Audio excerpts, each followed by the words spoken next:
என்பது நம்முடைய மூதாதையர்கள் நமக்கு அளித்த நன்கொடை. அவற்றின் பயன்பாடுகளை அறிந்து கொண்டு முறையாக பயன்படுத்தினால் பல ஆண்டுகள் நோயில்லாமல் வாழலாம் என்கிறார் டாக்டர் கௌதமன் அவர்கள். நிகழ்ச்சியில் அடுத்த பகுதியாக வரவேற்பது பல்லாண்டு வாழ்ந்திட.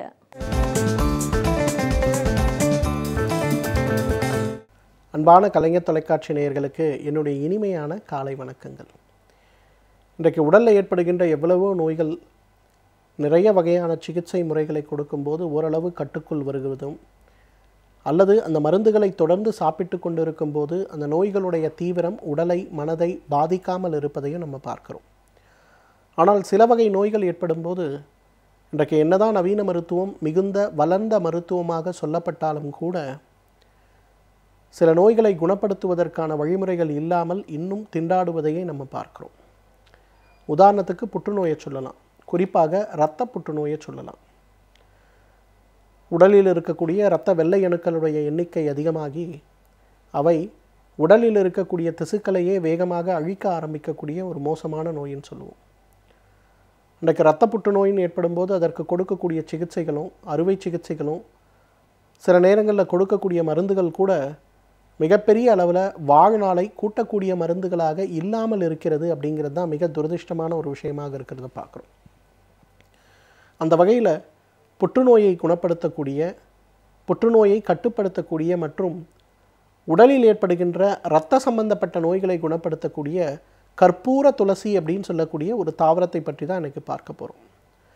கற்பூர துளசி அப்படிங்கிறது ஏன் இந்த பெயர் வந்தது அப்படின்னு கேட்டிங்கன்னா, பொதுவாக பூஜைக்கோ மற்றதுக்கோ இது அதிகமாக உபயோகப்படுத்துறது கிடையாது. ஆனால் இந்த செடி இருக்கக்கூடிய இடங்களில் அந்த செடி உடைபட்டாலோ அந்த இலைகளை உடைத்தாலோ பார்த்திங்கன்னா ஒரு சுகந்த நறுமணம் நமக்கு முழுவதுமாக ஏற்படுவதை பார்க்க முடியும். மிகப்பெரிய அளவில் வாடை அந்த இடம் பொழுதும் பரவி இருக்கிறத பார்க்க முடியும். இந்த கற்பூர துளசியுடைய இன்னொரு விசேஷம் என்னன்னு பார்த்திங்கன்னா, ஆடு மாடு எதுவுமே இந்த கற்பூர துளசியை சாப்பிடாது. ஒரு இடத்துல அந்த செடி வளர்ந்ததுன்னா மழைக்காலம் அதே போல் வெயிற்காலம் எல்லா நாட்கள்லையும் வளரக்கூடிய தாவரம் அந்த இடம் முழுவதுமே பரவி மிகுந்த சுகந்த வாடையை ஏற்படுத்துவதை நம்ம பார்க்க முடியும். உட்புறமாக இல்லைனா கூட நிறைய தோட்டங்களில் வெளிப்புற வேலியாக கற்பூர துளசியை வைப்பதற்கு காரணமே அந்த ஒரு வாசனைன்னு தான் சொல்லணும். ஃபெர்மோன்ஸ்னு சொல்லுவோம். இன்றைக்கு புற்றுநோயுடைய சிகிச்சை வரும்போது பார்த்திங்கன்னா மிகப்பெரிய அளவில் கீமோதெரப்பி, ரேடியோ தெரப்பி அல்லது இன்றைக்கு சில நேரங்களில் போன் மேரோ டிரான்ஸ்பிளான்ட்னு சொல்லக்கூடிய விஷயங்கள் செய்யப்பட்டாலுமே கூட மிகப்பெரிய அளவில் ஆயுட்காலத்தில் முன்னேற்றம் அப்படிங்கிறது ஏற்படாத ஒரு சூழல் தான் இருக்கிறத பார்க்குறோம். இப்போ இது சம்பந்தப்பட்ட பிரச்சனைகளை குறைக்க வேண்டும் அப்படின்னு வரும்போது வழக்கமாக எடுத்துக்கொள்ளக்கூடிய சிகிச்சைகளோடு சேர்த்து இந்த கற்பூர துளசியுடைய சாறு ஒரு 30 மில்லி 3 வேளை உணவுக்கு முன்பு அல்லது ஒரு கொட்டைப்பாக்களவு அரைத்து எடுத்த விழுது முழு தாவரத்துடைய விழுதாக இருந்தாலும் பரவாயில்லை அல்லது வேர்பகுதியுடைய விழுதாக இருந்தாலும் பரவாயில்லை, அதை காலை மதியம் இரவு உணவுக்கு முன்பு எடுத்துக்கொள்ளும் போது உடலுடைய ஆரோக்கியத்தில் மிகப்பெரிய ஒரு முன்னேற்றம் ஏற்படுவதை நம்ம நிச்சயமாக பார்க்க முடியும். பொதுவாகவே இன்டெகிரேட்டட் மெடிக்கல் ட்ரீட்மெண்ட்டுன்னு சொல்கிறோம். இன்றைக்கு புற்றுநோயை பொறுத்தவரையிலும் இன்றைக்கு எல்லா நாடுகளில் இருக்கக்கூடிய புற்றுநோய் சிறப்பு மருத்துவர்களும் ஒத்துக்கொள்ளக்கூடிய ஒரு விஷயம், இன்றைக்கு மாடர்ன் மெடிசனில் கொடுக்கக்கூடிய புற்றுநோய் சிகிச்சை ஓரளவுக்கு உதவி செய்யக்கூடிய சிகிச்சையாக இருந்தாலும் கூட நிறைய இடங்களில் நோயாளியுடைய உயிரை காப்பாற்றுவதிலேயும் வாழ்வியல் திறனை அதிகப்படுத்துவதிலேயும் மிகப்பெரிய அளவில் உதவி செய்வது இல்லை அப்படிங்கிறத அவங்க ஒத்துக்கிறாங்க.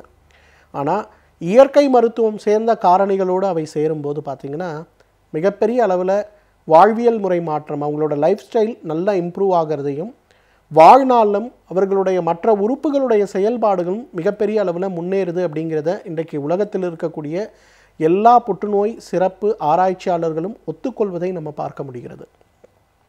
இது சம்பந்தப்பட்ட ஒரு ஆராய்ச்சி இன்றைக்கும் பார்த்திங்கன்னா எய்ம்ஸ் மருத்துவமனையில் டெல்லியில் நடந்து கொண்டு இருக்கிறது. அது கூடவே குஜராத் ஆயுர்வேத யூனிவர்சிட்டி சமீபத்தில் கூட ரொம்ப அழகாக ஒரு ஆர்டிக்கல் பப்ளிஷ் பண்ணியிருந்தாங்க ஒரு 10 நாட்களுக்கு முன்பு. புற்றுநோயாளிகளுக்கு வழக்கமாக கொடுக்கக்கூடிய சிகிச்சைகளோடு சேர்த்து கற்பூர துளசியிலிருந்து எடுக்கக்கூடிய சில மூலக்கூறுகளையும் சேர்த்து ஒரு சப்ளிமெண்ட் தெரப்பியாக அதை கொடுக்கும்போது அந்த மருந்துகளுடைய செயல்படுகின்ற விகிதத்தில் இருக்கக்கூடிய மாற்றங்கள் என்னவாக இருக்கிறோம் அப்படின்னு சொல்லக்கூடிய ஹியூமன் ட்ரையல் கிட்டத்தட்ட ஒரு 1000 நோயாளிகளை எடுத்து, குறிப்பாக இரத்த புற்றுநோய் இருக்கக்கூடிய நோயாளிகளை எடுத்து வழக்கமாக கொடுக்கக்கூடிய கீமோதெரப்பி, டிரான்ஸ்பிளான்ட் தெரப்பி அல்லது ரேடியோ தெரப்பி என்னென்ன கொடுக்குறாங்களோ அதெல்லாம் கொடுத்துட்டு, அது கூட ஜஸ்ட் இந்த கற்பூர துளசியிலிருந்து எடுக்கக்கூடிய எக்ஸ்ட்ராக்ட் மாத்திரைகள் மட்டும் காலை, மதியம், இரவு 3 வேளை அப்படின்னு கொடுக்க ஆரம்பித்த பிறகு உடலில் இருக்கக்கூடிய மாற்றங்கள் என்ன அப்படின்னு பார்க்கும்போது மிக நல்ல முன்னேற்றம் இருந்தது அப்படிங்கிறத பதிவு செஞ்சுருக்காங்க. இது ஒரு ஆரம்பகட்ட ஆராய்ச்சி முடிவு. அடுத்த லெவல் இந்த ஆராய்ச்சியை கொண்டு போக போகிறோம் அப்படின்னு சொல்லிட்டு கூட அவங்க ரொம்ப அழகாக இந்த ஒரு முடிவை வெளியிட்டிருக்காங்க. ஏன்னா இது மிகப்பெரிய அளவில் வரவேற்கத்தக்க ஒரு முடிவுனே நம்ம சொல்லணும். காரணம் என்ன அப்படின்னு கேட்டிங்கன்னா, இன்றைக்கு மிகப்பெரிய அளவில் புற்றுநோயை பற்றியும் புற்றுநோய்க்கு நவீன மருத்துவத்தில் வழங்கக்கூடிய சிகிச்சைகளை பற்றியும் இருக்கக்கூடிய விழிப்புணர்வு இல்லாததுனால பெரும்பாலான நேரங்களில் புற்றுநோயால் ஒரு மனிதன் இறந்து போவதை விட அந்த சிகிச்சையால் ஏற்படுகின்ற பக்க விளைவுகளால் இறந்து போகிறத நம்ம பார்க்குறோம். அப்போது ஏதாவது ஒரு பொருள் இயற்கை காரணிகள்லேருந்து கொடுக்கக்கூடிய பொருள் அந்த சிகிச்சைகளுடைய தீவிரத்தையும் அதிகப்படுத்தி நோயுடைய அளவையும் குறைக்க முடியும் அப்படிங்கிற ஒரு ஆராய்ச்சி முடிவு இன்றைக்கு மிகப்பெரிய அளவில் வரவேற்பை பெற்றிருக்கிறது. இன்ஃபேக்ட் இந்த ஒரு ஆராய்ச்சியை பார்த்திங்கன்னா இன்றைக்கு குஜராத் ஆயுர்வேதா யூனிவர்சிட்டியிலிருந்து அவங்க நேரடியாக வந்து வேர்ல்டு ஹெல்த் ஆர்கனைசேஷனுக்கு பரிந்துரை செய்து இதை இன்னும் நிறைய இடங்களில் செய்யணும்னு சொல்லியிருக்காங்க. காரணம் என்னன்னு கேட்டிங்கன்னா, இந்த கற்பூர துளசியிலிருந்து கிடைக்கக்கூடிய அந்த மருந்துடைய விலை பார்த்திங்கன்னா சாமானியன் கூட உபயோகப்படுத்தக்கூடிய அளவுக்கு இருக்கக்கூடிய மிக அழகான ஒரு மருந்துன்னு சொல்லலாம். இரண்டாவது ப்ளீடிங் டிஸார்டர்ஸ்ன்னு சொல்லுவோம். இன்றைக்கு பார்த்திங்கன்னா பேசிக்கிட்டே இருக்கும்போது திடீர்னு மூக்கில் ரத்தம் ஒழுகிறது, அல்லது சளி வரும்போது நெஞ்சுக்குள்ளேருந்து சளியோடு சேர்ந்து ரத்தம் வெளியில் வருவது, சில நேரங்களில் பார்க்கும்போது மலம் கழிக்கும்போது தேவையற்று உடலிலிருந்து கருப்பு நிறமாக மலம் கழிவது என்ன காரணமாக இருக்கும் அப்படின்னு பரிசோதனை செய்து பார்த்தோம்னா பெருசாக எதுவும் காரணமே கண்டுபிடிக்க முடியாது. ஆனால் அப்புறம் பார்த்தோம்னா தெரியும் உள்ளே இருந்து நிறைய ரத்தம் வெளியில் போவது ஒரு காரணமாக இருக்கிறத நம்ம பார்க்க முடியும். இது சம்பந்தப்பட்ட பிரச்சனைகள் நமக்கு ஏற்படும் போது இது சம்பந்தப்பட்ட பிரச்சனைகளை குறைப்பதற்கு பொதுவாக இரத்த பித்தம்னு சொல்லக்கூடிய மேல் வழியாக வரக்கூடிய இரத்தம், கீழ் வழியாக செல்லக்கூடிய இரத்தம் மற்றும் உடலுடைய வேர்வை துவாரங்கள் வழியாக கூட சில நேரங்களில் ரத்தம் கசிந்தே போய் கொண்டிருக்கிறத பார்க்க முடியும். இந்த 3 வகையான நோய்க்கு மிகப்பெரிய அளவில் குணமளிக்கக்கூடிய ஒரு மருந்து எதுன்னு கேட்டிங்கன்னா நிச்சயமாக இந்த கற்பூர துளசியை தான் சொல்லணும். கற்பூர துளசியிலிருந்து எடுக்கக்கூடிய சாறு ஒரு 30 மில்லி அளவுக்கு காலை ஒரு வேளை உணவுக்கு முன்பு, இரவு ஒரு வேளை உணவுக்கு முன்பு, அதே போல் அல்லது கற்பூர துளசியிலிருந்து எடுக்கக்கூடிய விழுது ஒரு கொட்டைப்பாக்களவு காலை ஒரு வேளை உணவுக்கு முன்பு, இரவு ஒரு வேளை உணவுக்கு முன்புன்னு எடுத்துக்கொள்ளும் போது மிகப்பெரிய அளவில் ஒரு ஆரோக்கியம் ஏற்பட்டு தேவையற்று ஏற்படுகின்ற உதிரப்போக்கு சம்பந்தப்பட்ட பிரச்சனைகளில் நல்ல முன்னேற்றம் ஏற்பட்டு விடுவதை நம்ம பார்க்க முடியும். இன்றைக்கு எல்லாவற்றுக்கும் மேலே பார்த்திங்கன்னா இன்றைக்கு மூல நோய் அப்படிங்கிறது மிகப்பெரிய பிரச்சனையை உண்டாக்கக்கூடிய நோயாக பார்க்குறோம். ஒரு வெளி உணவு சாப்பிட்றோம், ஒரு திருமண உணவு, ஒரு திருவிழா உணவு சாப்பிட்றோம், அடுத்த நாள் பார்த்திங்கன்னா காலை எழுந்து மலம் கழிக்கும்போது எரிச்சலுடன் கூதி ஏதோ மலம் வருவதுக்கு பதிலாக அந்த இடத்துல கத்திகள் உடலிலிருந்து வெட்டி கொண்டு விழுவது போல கடுமையான வலிகளும் வேதனைகளும் மிகப்பெரிய அளவில் உதிரப்போக்கும் ஏற்படுவதை நம்ம பார்க்குறோம்.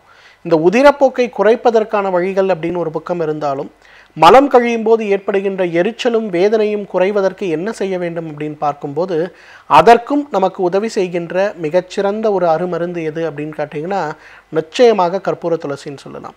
கற்பூர துளசியிலிருந்து எடுக்கக்கூடிய அந்த சாறு ஒரு 30 மில்லி அளவுக்கு காலை இரவு உணவுக்கு முன்பு, அல்லது கற்பூர துளசியிலிருந்து எடுக்கக்கூடிய விழுது ஒரு கொட்டைப்பாக்களவு காலை இரவு உணவுக்கு முன்புன்னு எடுத்துக்கொள்ளும் போது மிகப்பெரிய அளவில் இந்த மூல நோயுடைய வலியும் எரிச்சலும் உதிரப்போக்கும் சீழ் வருவதும் குறைந்து விடுவதை நம்ம பார்க்க முடியும். எனவே நேயர்களே, கற்பூர துளசியை பொறுத்தவரையிலும் புற்றுநோயை குறைக்கக்கூடிய, புற்றுநோய்க்கு வழக்கமாக எடுத்துக்கொள்ளக்கூடிய சிகிச்சைகளுக்கு உதவி செய்யக்கூடிய மிக அழகான அருமருந்துன்னு சொல்லலாம். தகுந்த மருத்துவ ஆலோசனையின் பேரில் ஒரு மருந்தாகவோ அல்லது ஒரு மருந்தோடு கூடி இருக்கக்கூடிய உணவாகவோ இதை பயன்படுத்தி வந்தாலே நம்மாலும் பல்லாண்டு காலம் ஆரோக்கியமாக வாழ்ந்திட முடியும். சமூகத்தில் நடக்கும் பிரச்சனைகளில் நாம் கொள்ளத்தக்கவை எவை, தள்ளத்தக்கவை எவை என்பதை பற்றி இன்றைக்கும் நம்மிடையே பேச வந்திருக்கிறார் எழுத்தாளர் மனுஷபுத்திரன் அவர்கள். நிகழ்ச்சியில் அடுத்த பகுதியாக வரவேற்பது தீதும் நன்றும்.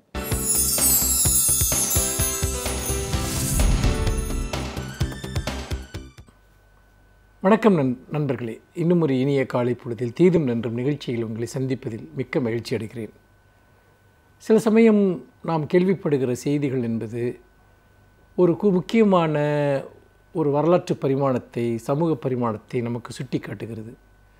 அப்படித்தான் சமீபத்தில் ஜான் ஆலன் சவ் என்கிற ஒரு 27 வயது அமெரிக்க இளைஞர் அந்தமான் அருகே உள்ள சென்டினல் தீவில் அங்கிருந்த சென்டினல் பழங்குடியினரால் கொல்லப்பட்ட ஒரு செய்தி என்பது நாடு முழுக்க ஒரு மிகப்பெரிய விவாதமாக இருக்கிறது.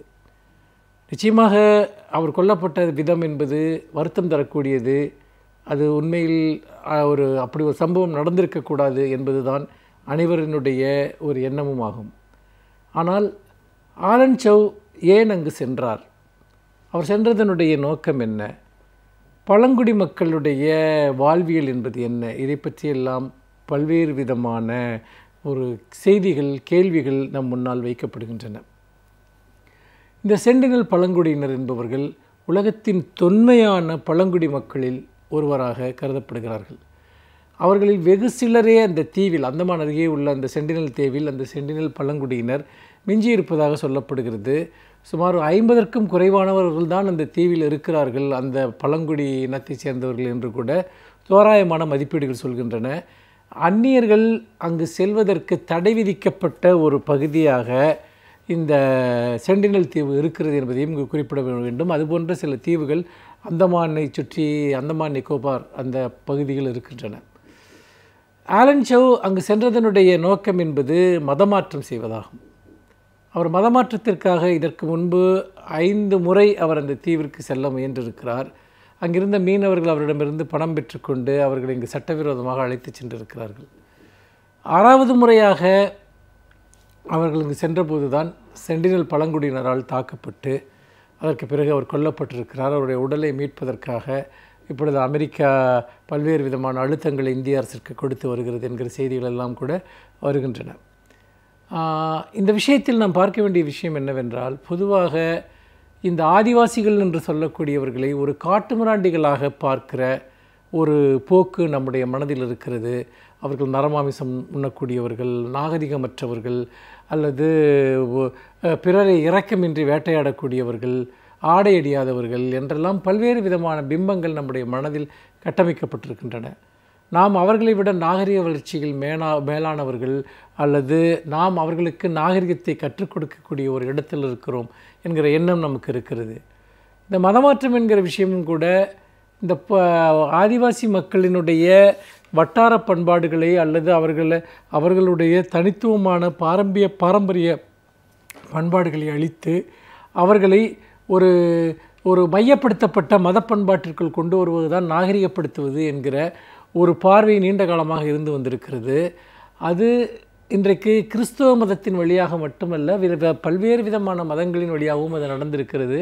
இங்கு இருக்கக்கூடிய ஒரு மிகப்பெரிய ஒரு இந்துத்துவ அமைப்புகள் கூட பழங்குடி மக்களினுடைய பண்பாட்டு மரபுகளை மாற்றி அமைத்து அவர்களை ஒரு பொதுவான ஒரு வழிபாட்டு முறைக்குள் கொண்டு வருவதற்கு முயற்சித்திருக்கின்றன.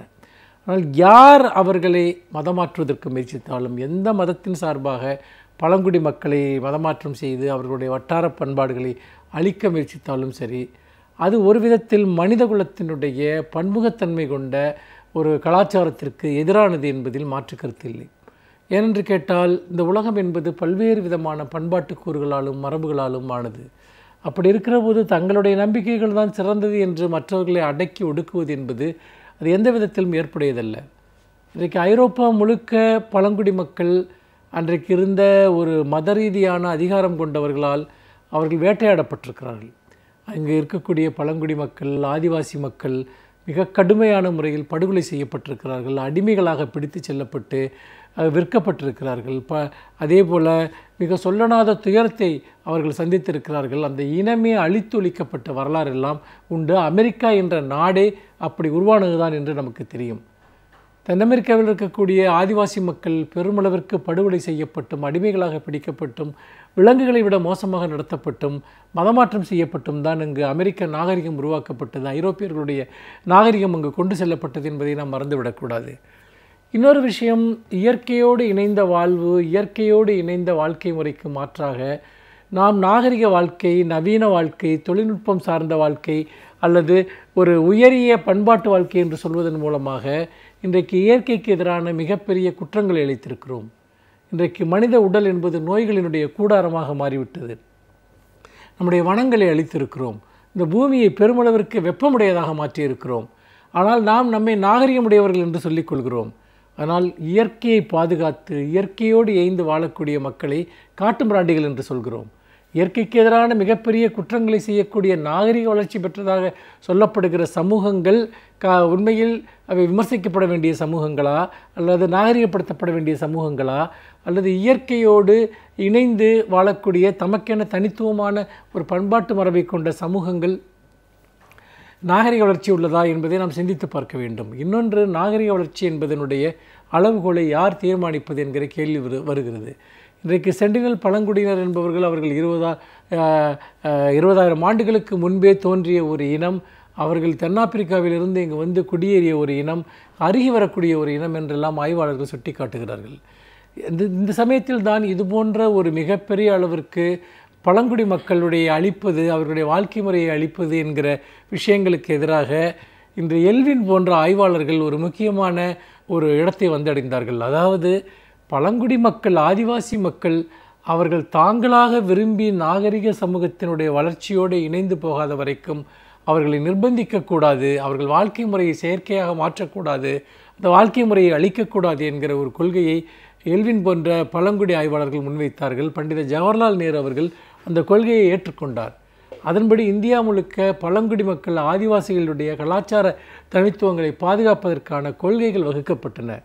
இந்த நிலையில் இன்றைக்கு பழங்குடி மக்களுடைய அந்த வாழ்க்கை முறை, அவர்களுடைய இனமே அழிந்து வரக்கூடிய சூழலில் இதுபோன்ற மதமாற்றத்திற்காக அவர்களுடைய பாதுகாக்கப்பட்ட தனிப்பட்ட பிரதேசங்களில் பிறர் ஊடுருவுவது, அவர்களுடைய கலாச்சார ரீதியாக அவர்களை மாற்ற முயற்சித்திருப்பது என்பது இந்தியாவினுடைய அடிப்படை கொள்கைகளுக்கே மாறானது என்று தான் சொல்ல வேண்டும்.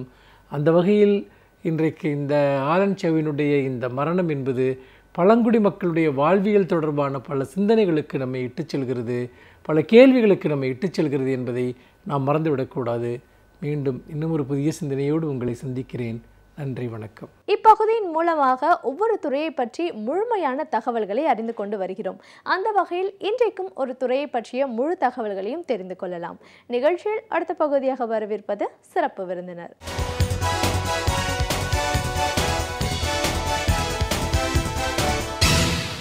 வணக்கம் நேயர்களே, விடியலேவா நிகழ்ச்சியின் சிறப்பு விருந்தினருக்கான நேரம் இது. இன்றைய சிறப்பு விருந்தினர் புதிய தொழில் முனைவோருக்கான பயிற்சியாளர் மற்றும் ஆலோசகர் திரு பாசிட்டிவ் பெருமாள். ஒரு புதிய தொழில் முனைவோராக வரணும் அப்படிங்கிற எண்ணம், ஆர்வம் நிறைய பேருக்கு இருக்கலாம். ஆனால் அதை எப்படி செயல்படுத்தணும், அவங்க உருவாக்குற பொருளை எப்படி சந்தைப்படுத்தணும் அப்படிங்கிறது தெரியாமனால நிறைய பேர் மறுபடியும் வேலைக்கு போகிற ஒரு சூழலாம் நம்ம பார்த்துருக்கோம். பல பேர் நஷ்டம் ஏற்பட்டிருக்கு அப்படின்னு சொல்கிறதையும் பார்க்குறோம். ஆனால் ஒரு பயிற்சியாளர் அப்படிங்கிற முறையில் வெற்றிக்கான வழி என்ன அப்படிங்கிறத பற்றி முழுமையாக இன்றைக்கி நம்ம அவர்கிட்ட கேட்டு தெரிஞ்சுக்கலாம். வணக்கம் சார். ஒரு புதிய தொழில் முனைவோருக்கான பயிற்சியாளர் மற்றும் ஆலோசகராக எங்கள் நிகழ்ச்சிக்கு உங்களை நாங்கள் முதல்ல வரவேற்கிறோம் சார். புதிய தொழில் முனைவோர் அப்படின்னு சொல்லும்போது இன்றைக்கி நிறைய பேருக்கு ஆசை இருக்கும். நம்ம படிக்கிறபோது நான் இப்படி பண்ணுவேன், இவங்கள மாதிரி வருவேன் அப்படின்னு நிறைய சொல்கிறத பார்க்குறோம். ஆனால் நடைமுறையில் ஒரு ரியாலிட்டின்னு வரும்போது படித்து முடித்த உடனே ஒரு வேலை தேடி போகணும் அப்படிங்கிறது தான் பார்க்குறோம். பெற்றோரும் கூட நல்ல ஒரு வேலைக்கு போகணுங்கிறது தான் இன்றைக்கி சொல்கிறாங்களே தவிர ஒரு தொழில் தொடங்கணும், ஏன்னா அதை அப்படி சொல்கிறதுக்கே பெற்றோரால் முடியல அப்படின்னா அந்த அளவுக்கு இதை பற்றின ஒரு பயம், ஒரு மித் இருக்குன்னு கூட சொல்லலாம். ஆனால் நீங்கள் வந்து அடிப்படையில் ஒரு பொறியாளர், அதுக்கப்புறமா வாழ்க்கையில் ஒரு நிலையிலையும் எல்லா விதமான ஒரு தொழில்களும் அதுலேருந்து நீங்கள் நடைமுறையில் செஞ்சு பார்த்துருக்கீங்க, அதில் சக்ஸஸ் கண்டிருக்கீங்க. இன்றைக்கி அதன் மூலமாக நிறைய பேருக்கு இதற்கான ஒரு வழிமுறை என்னங்கிறத சொல்லிட்டுருக்கீங்க, மோட்டிவேஷனல் ஸ்பீச் நிறைய கொடுத்துருக்கீங்க. இதெல்லாம் சொல்லும்போது உண்மையிலேயே சுயதொழில் முனைவோராக வர்றதுன்னு நினைக்கிறவங்களுக்கு இது அவ்வளோ சாத்தியமாக? ரொம்ப கடினம் அப்படின்னு சொல்கிறது தான் நம்ம இன்றைக்கி பார்க்குறோம். அதுலேயும் ஜெயிக்கிறது அதை விட கடினம் அப்படின்னு சொல்கிறோம். ஆனால் சரியான முறையில் சரியான விஷயங்களை பண்ணும்போது அதற்கான சாத்தியம் இருக்குது அப்படின்னு நீங்கள் சொல்கிறீங்க. இதை பற்றி தான் இன்றைக்கி எங்கள் நேர்களோடு நீங்கள் முழுமையாக பகிர்ந்துக்கணும்.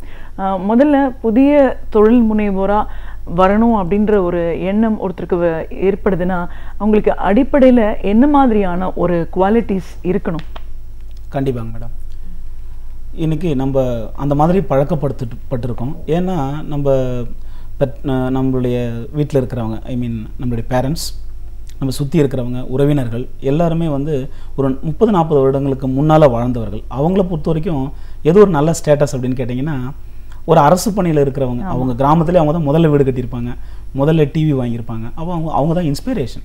அப்போ அவங்க அதுக்கு அடுத்து அந்த தலைமுறையில் இருக்கக்கூடிய மாணவர்களை என்ன சொல்லி வளர்த்தாங்கன்னா, நல்லா படி, நிறைய மார்க் வாங்கு, நல்ல வேலைக்கு போ, அதுவும் நல்ல வெகுமதிகள் தரக்கூடிய வேலைக்கு போன்னு சொன்னாங்க. ஆனால் இன்றைக்கி காலம் மாறிக்கிட்டே இருக்குது. அரசு பணியாக இருந்தாலும் சரி, ஒரு தனியார் பணியாக இருந்தாலும் சரி, எதுவுமே நிரந்தரம் இல்லாத ஒரு சூழ்நிலை இருக்குது. பென்ஷன் கூட இன்றைக்கி இல்லை. அப்படி இருக்க பட்சத்தில் ஒரு நிரந்தரமற்ற தன்மையில் ஒரு பயத்தோடு வாழ வேண்டியிருக்கு. முன்ன சொல்லுவாங்க ஜாப்னாலே செக்யூரிட்டி தான் அப்படின்னு சொல்லிட்டு. ஆனால் இன்றைக்கி ஜாப்பில் செக்யூரிட்டி இல்லாமல் தான் எல்லாரும் இருக்கிறாங்க. அது மட்டும் இல்லாமல் அரசாங்கமே எல்லாருக்கும் எல்லா விதமான வேலை வாய்ப்புகளும் உருவாக்கி தந்துட முடியாது. நம்மளும் இன்றைக்கி வேலை வாய்ப்புகளை உருவாக்கிக்கணும். நம்ம முன்னமே எப்படி இருந்திருக்கோம் பார்த்தீங்கன்னா, நம்மளுடைய வரலாறு எடுத்து பார்த்தீங்கன்னா, நம்ம எல்லாருமே சுயதொழில் முனைவோராக தான் இருந்திருக்கிறோம். சமீபத்தில் தான் ஒரு 100-150 வருஷத்தில் தான் நம்ம எல்லாரும் வேலைக்கு போகணுங்கிற ஒரு ட்ரெண்டுக்கு வந்திருக்கோம். நம்மளுடைய ட்ரெண்டே எல்லாரும் நம்மளுடைய ஒவ்வொரு ஜீன்லேயும், ரத்தத்துலேயும், டிஎன்ஏலையும் நம்ம ஒரு சுயதொழில் முனைவோராக இருக்கிறது ஏற்கனவே ஊறி இருக்குது. ஆனால் இப்போ நம்ம அதை மறந்துட்டோம். அரவிந்தர் சொல்லுவார், மனிதன் என்பவன் தன்னை மறந்த இறைவன் அப்படின்னு சொல்லுவார். அதே போல் நம்ம எல்லாருமே பிஸ்னஸ் மேன். ஆக்சுவலாக நம்ம அதை மறந்துட்டுருக்கோம். ப்ரைமரி குவாலிட்டி என்னன்னு பார்த்தீங்கன்னா, முதல்ல எனக்கு வந்து நான் என் குடும்பத்துக்கு, எனக்கு, என் சமுதாயத்துக்கு, என் தேசத்துக்கு ப்ரொடக்டிவிட்டியாக இருக்கக்கூடிய மனிதனாக நான் இருக்கணும்னு நான் நினைக்கணும். ஒரு ஜாப்பில் இருக்கும்பொழுது தொடர்ந்து ஒரே மாதிரியான வேலைகளை நம்ம செய்ய வேண்டியிருக்கும். நிறைய கட்டுப்பாடுகள் இருக்கும். நேரம் நம்ம கையில் இருக்காது. ஒரு சுழற்சியான முறையில் மாட்டிக்கிட்டு இருக்கும். பட் ஒரு சுயதொழில் முனைவோனாக இருக்கிறதுல ஒரு பெரிய விஷயம் என்னன்னு கேட்டிங்கன்னா, உங்களுக்கு பிடிச்சதை நீங்கள் செய்யலாம். உங்களுக்கு பிடிச்சதை இந்த உலகத்துக்கு பயன்படக்கூடிய அளவில் நம்ம செய்ய முடியும். முதல் குவாலிட்டி என்ன அப்படின்னு பார்த்தீங்கன்னா, ஒரு சுயதொழில் முனைவோனாக இருக்கிறது பேரார்வம்னு நம்ம சொல்லுவோம், பேஷன். இந்த பேஷனில் இருந்து தான் ஒருத்தருடைய ப்ரொஃபஷன் ஸ்டார்ட் பண்ணணும். ஆனால் எஜுகேஷன்லேருந்து நம்மளுடைய ப்ரொஃபஷன் இன்றைக்கி ஸ்டார்ட் ஆகுது ஆக்சுவலாக. ஸோ ஒரு பேஷன்லேருந்து ஒரு ப்ரொஃபஷன் நம்மளுக்கு வந்துச்சுன்னு சொன்னால், நம்ம ஏன் பிறந்தோம் அப்படிங்கிறதுக்கான பர்பஸ் நமக்கு வந்து கிடைச்சிரும். ஸோ அந்த பேஷனை முதல்ல ஒரு சுயதொழில் முனைவர் ஐடென்டிஃபை பண்ணணும். நான் ஏதோ இப்போ தொழில் செய்ய, எனக்கு பேங்க்கில் போய் லோன் கேட்குறவங்க கூட அப்படி தான் கேட்குறாங்க. நான் ஏதாவது தொழில் பண்ணலான்னு இருக்கேன், லோன் கொடுங்க. பேங்க்காங்க எப்படி கொடுப்பாங்க? மேனேஜர் கொடுக்க மாட்டாங்க. என்ன பண்ணுவோங்கிறத தெளிவே நமக்கு இல்லை. அப்போ முதல்ல நம்மளுக்கு எது பிடிக்கும், எனக்கு எது ரொம்ப நல்லா வரும், நான் எதில் எனக்கு அறிவு அதிகமாக இருக்கிறது, எனக்கு எதில் அனுபவம் அதிகமாக இருக்கிறது, நான் எதை இந்த உலகத்துக்கு மிக சிறப்பாக சொல்ல முடியும் அப்படிங்கிற விஷயங்களை நம்ம கண்டுபிடிச்சிட்டு அதிலிருந்து நம்மளுடைய தொழிலை ஆரம்பிக்கும் பொழுது மிக சிறப்பான ஒரு இதுவாக கொண்டு போக முடியும். ஆனால் எல்லாருக்கும் ஒரு பெரிய அப்டாக்கிள் என்னன்னா, தொழில் அப்படின்னு சொன்னோன்னு, ஐ மீன் இங்கிலீஷில் சொன்னால் கரெக்டாக இருக்கும். அது பிஸ்னஸ்ன்னு சொன்னோன்னு நம்ம எல்லாருக்கும் முதல்ல ஞாபகம் வரது எதுன்னு கேட்டிங்கன்னா லாஸ். வேறு எதுவும் உங்களுக்கு ஞாபகம் வர மாட்டேங்குது. அடுத்து இன்வெஸ்ட்மெண்ட், அதுக்கடுத்து நான் எந்த ப்ராடக்ட் பண்ணணும், அதுக்கடுத்து எந்த ஜிஎஸ்டி நம்பர் பண்ணணுமே, அப்புறம் வந்து ஆடிட்டிங் பண்ணணுமே, அதுக்கப்புறமா தான் வந்து மார்க்கெட்டிங், அதை பற்றிலாம் அவங்க யோசிக்க ஆரம்பிக்கிறாங்க. ஆனால் ஒரு இப்போ நம்ம ஒரு வேலைக்கு போகிறோம்னா நம்மளுடைய கவனம் எதில் இருக்கும் அப்படின்னா, நம்ம வேலைக்கு போகிறதோட முதல் பர்பஸ் வேலை செய்யறதில்ல, சம்பளம் தான். அப்போது ஒரு சுயதொழில் முனைவோட ஒரு பிஸ்னஸ் ஓனரோட முதல் எண்ணம் எதில் இருக்கணும்னு கேட்டிங்கன்னா லாபத்தில் இருக்கணும். அப்போ மிக சரியான ஒரு பொருளை தயாரித்து இந்த சமுதாயத்துக்கு நம்ம கொடுக்கும் பொழுது லாபம் முதல் கண்ணாக இருந்ததுன்னு சொன்னால், இன்றைக்கி உலகத்தில் நிறைய இன்வெஸ்டர் இருக்காங்க, ஐடியாவை வச்சுருக்கவங்க நிறைய பேர் இருக்காங்க. ஆனால் இவங்க ரெண்டு பேரையும் கனெக்ட் பண்ணுறதுக்கான மிக சரியான பாலம் இல்லை, வழிகாட்டிகள் இல்லை. அந்த ஒரு பணியை தான் வந்து நம்ம செஞ்சுருக்கோம். ஏன்னா நம்ம அந்த மாதிரி கஷ்டப்பட்டே மேலே வந்திருக்கோம். நமக்கு நிறைய வழிகாட்டிகள் அது மாதிரி நம்மளுக்கு வழி காட்டியிருக்கிறாங்க. அதனால தான் நல்ல இந்த அளவுக்கு வர முடிஞ்சிருக்கு. லைஃபோட டேர்னிங் பாயிண்ட்னு சொன்னீங்கன்னா, பேராசிரியர் பெரியாதாசன் அவர்களோட ட்ரைனிங் நான் ஒரு முறை அட்டன் பண்ணேன் 2002. வெறும் 3.5 மணி நேரம் பயிற்சி தலைகீழாக என்னுடைய வாழ்க்கையை வந்து அது புரட்டி போட்டுச்சு. நீ சாதாரணமானவன் அல்ல, சாதிக்க பிறந்தவன் அப்படிங்கிற ஒரு எண்ணத்தை, ஒரு விதையை எனக்கு அந்த பயிற்சி தான் வழங்குச்சு. அப்போது ஒரு பயிற்சினால ஒரு 2 மணி நேரம் 3 மணி நேரம் பயிற்சினால ஒருத்தனுடைய வாழ்க்கையை தலைகீழாக புரட்டி போட முடியும்னா அதை விட பெரிய என்ன விஷயம் வேணும் அப்படிங்கிறதுனால நான் அப்போதுலேருந்தே பயிற்சியை பற்றி யோசிச்சுருந்தேன்.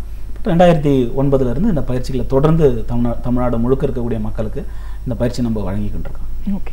ஸோ இப்போது நீங்கள் அந்த குவாலிட்டிஸ் பற்றி சொல்லியிருக்கீங்க, எப்படி இருக்கணும், நம்மளோட இன்ட்ரெஸ்ட்டு, அதில் ஆர்வம், இதெல்லாம் தாண்டி என்ன செய்ய போகிறோங்கிற அளவுக்கு யோசிக்கணும் அப்படின்னு சொல்லிட்டு. ஆனால் இன்றைக்கி இப்படிப்பட்ட ஆர்வம் அப்படிங்கிறது இளைஞர்கள் மத்தியில் நிறைய இருக்குது. படிக்கிறபோது ஒவ்வொரு என்தூசியாசம் இருக்கிறத நம்ம பார்க்குறோம். ஆனால் அவங்க டக்குன்னு ஒரு பிஸ்னஸ்குள்ளே வராங்க, ஆரம்பிக்கிறாங்க. ஆனால் ஒரு நஷ்டம், ஒரு ஃபெயிலியர் பார்த்தப்புறம் அதுலேருந்து அவங்களால கண்டினியூ பண்ண முடியாமல் திருப்பி போயிடுறாங்க, வேலைக்கே போயிடலாம், நம்மளால் பிஸ்னஸ் பண்ண முடியாது போல இருக்குது அப்படின்னு சொல்லிட்டு. இப்போ இந்த ஃபெயிலியர் அப்படிங்கிறது சாதாரணமாக எல்லாருக்கும் வருமா? எல்லாரும் அதை கடந்து தான் போயிருக்காங்களா? இல்லை இதுக்கு முன்னாடி நம்ம செய்ய வேண்டிய விஷயங்கள் என்ன? இப்போ நம்மளுக்கு தோல்விக்கான டெஃபினேஷன் எப்படி நம்ம குழந்தையிலேருந்து எப்படி வளர்த்துருக்காங்கன்னா, ஒரு விஷயத்தை செய்ய முடியாமல் போச்சுன்னா அது தோல்வின்னு சொல்லியிருக்காங்க. நம்ம ஒரு செயலை செய்ய ஆரம்பிச்சிருக்கோம் அப்படின்னு சொன்னால் அதுக்கு வந்து ஒரு ஃபீட்பேக் தான் வந்திருக்குதே தவிர அது தோல்வி கிடையாது. சக்ஸஸ் ஆகட்டும் இல்லை ஃபெயிலியர் ஆகட்டும், ரெண்டுமே நம்ம எப்படி கன்சிடர் பண்ணலாம்னா ஒரு ஃபீட்பேக்காக கன்சிடர் பண்ணலாம். அதை ஃபீட்பேக்காக வச்சு நம்ம செயல்பட ஆரம்பித்தோம்னா அடுத்தடுத்த கட்டத்தில் முன்னேற முடியும். இது எல்லாமே ஃபண்டமெண்டலாக நம்மளுடைய மனோபாவத்தில் இருக்கக்கூடிய ஒரு பிரச்சனைகள் தான். ஒரு குழந்தை 3-7 வயசுக்குள்ளாகவே எல்லா விஷயங்களும் கிரகிக்கிறதா சொல்கிறாங்க மனோதத்துவ நிபுணர்கள்லாம். அந்த விஷயத்தை பொறுத்தவரை இந்த ஃபெயிலியருங்கிறது அப்படி தான் பண்ணியிருக்காங்க. ஒரே ஜாப்பில் நம்மளுக்கு ஒரே இன்டர்வியூவில் நம்மளுக்கு ஜாப் கிடைக்கிறது இல்லையே, அங்கேயும் ஃபெயிலியர் தான் நடக்குது. ஒரே பெண்ணை பார்த்த உடனே நம்மளுக்கு கல்யாணம் நடக்கிறது இல்லையே, 20-30 பெண்கள் நம்ம பார்க்க வேண்டியதாக இருக்குது, டிமாண்ட் இருக்குது. எல்லா விஷயங்களும் நம்ம வாழ்க்கையில் முயற்சியே பண்ணி வந்திருக்கும். ஆனால் நமக்கு எது ரொம்ப முக்கியமாக தேவைப்படுதோ அதை நம்ம ஃபெயிலியர்னு நினைக்கிறதில்ல, அடுத்தடுத்து தேடி போகிறோம். ஆனால் பிஸ்னஸ்னு வரும்போது இந்த ஃபெயிலியரை வந்து நம்ம ரொம்பவே ஹைலைட் பண்ணிடுறோம். ஏன்னா நம்ம சமுதாயம் அந்த மாதிரி இருக்குது. சுற்றி இருக்கிறவங்களாம் ஒரு முறை ஃபெயில் ஆகிட்டா நம்மளை ஏளனமாக பேசுவாங்க, திருப்பி போக முடியாது, அந்த மாதிரியான காரணங்களுக்காக சொல்கிறாங்க. பட் நம்ம ஒரு ஃபெயிலியரை எப்படி எடுத்துக்கலாம்னு கேட்டிங்கன்னா ஒரு ஃபீட்பேக்காக நம்ம எடுத்துக்கலாம். ஓ இந்த மாதிரி பண்ணியிருக்கோம் அப்படின்னு சொல்லிட்டு. இப்போ புது மனோதத்துவத்தில் பாசிட்டிவ் சைக்காலஜின்னு சொல்லுவாங்க. அவங்க என்ன சொல்கிறாங்கன்னா முன்னாடிலாம் நமக்கு எய்ம் அண்ட் ஷூட்டுன்னு சொல்லுவாங்க.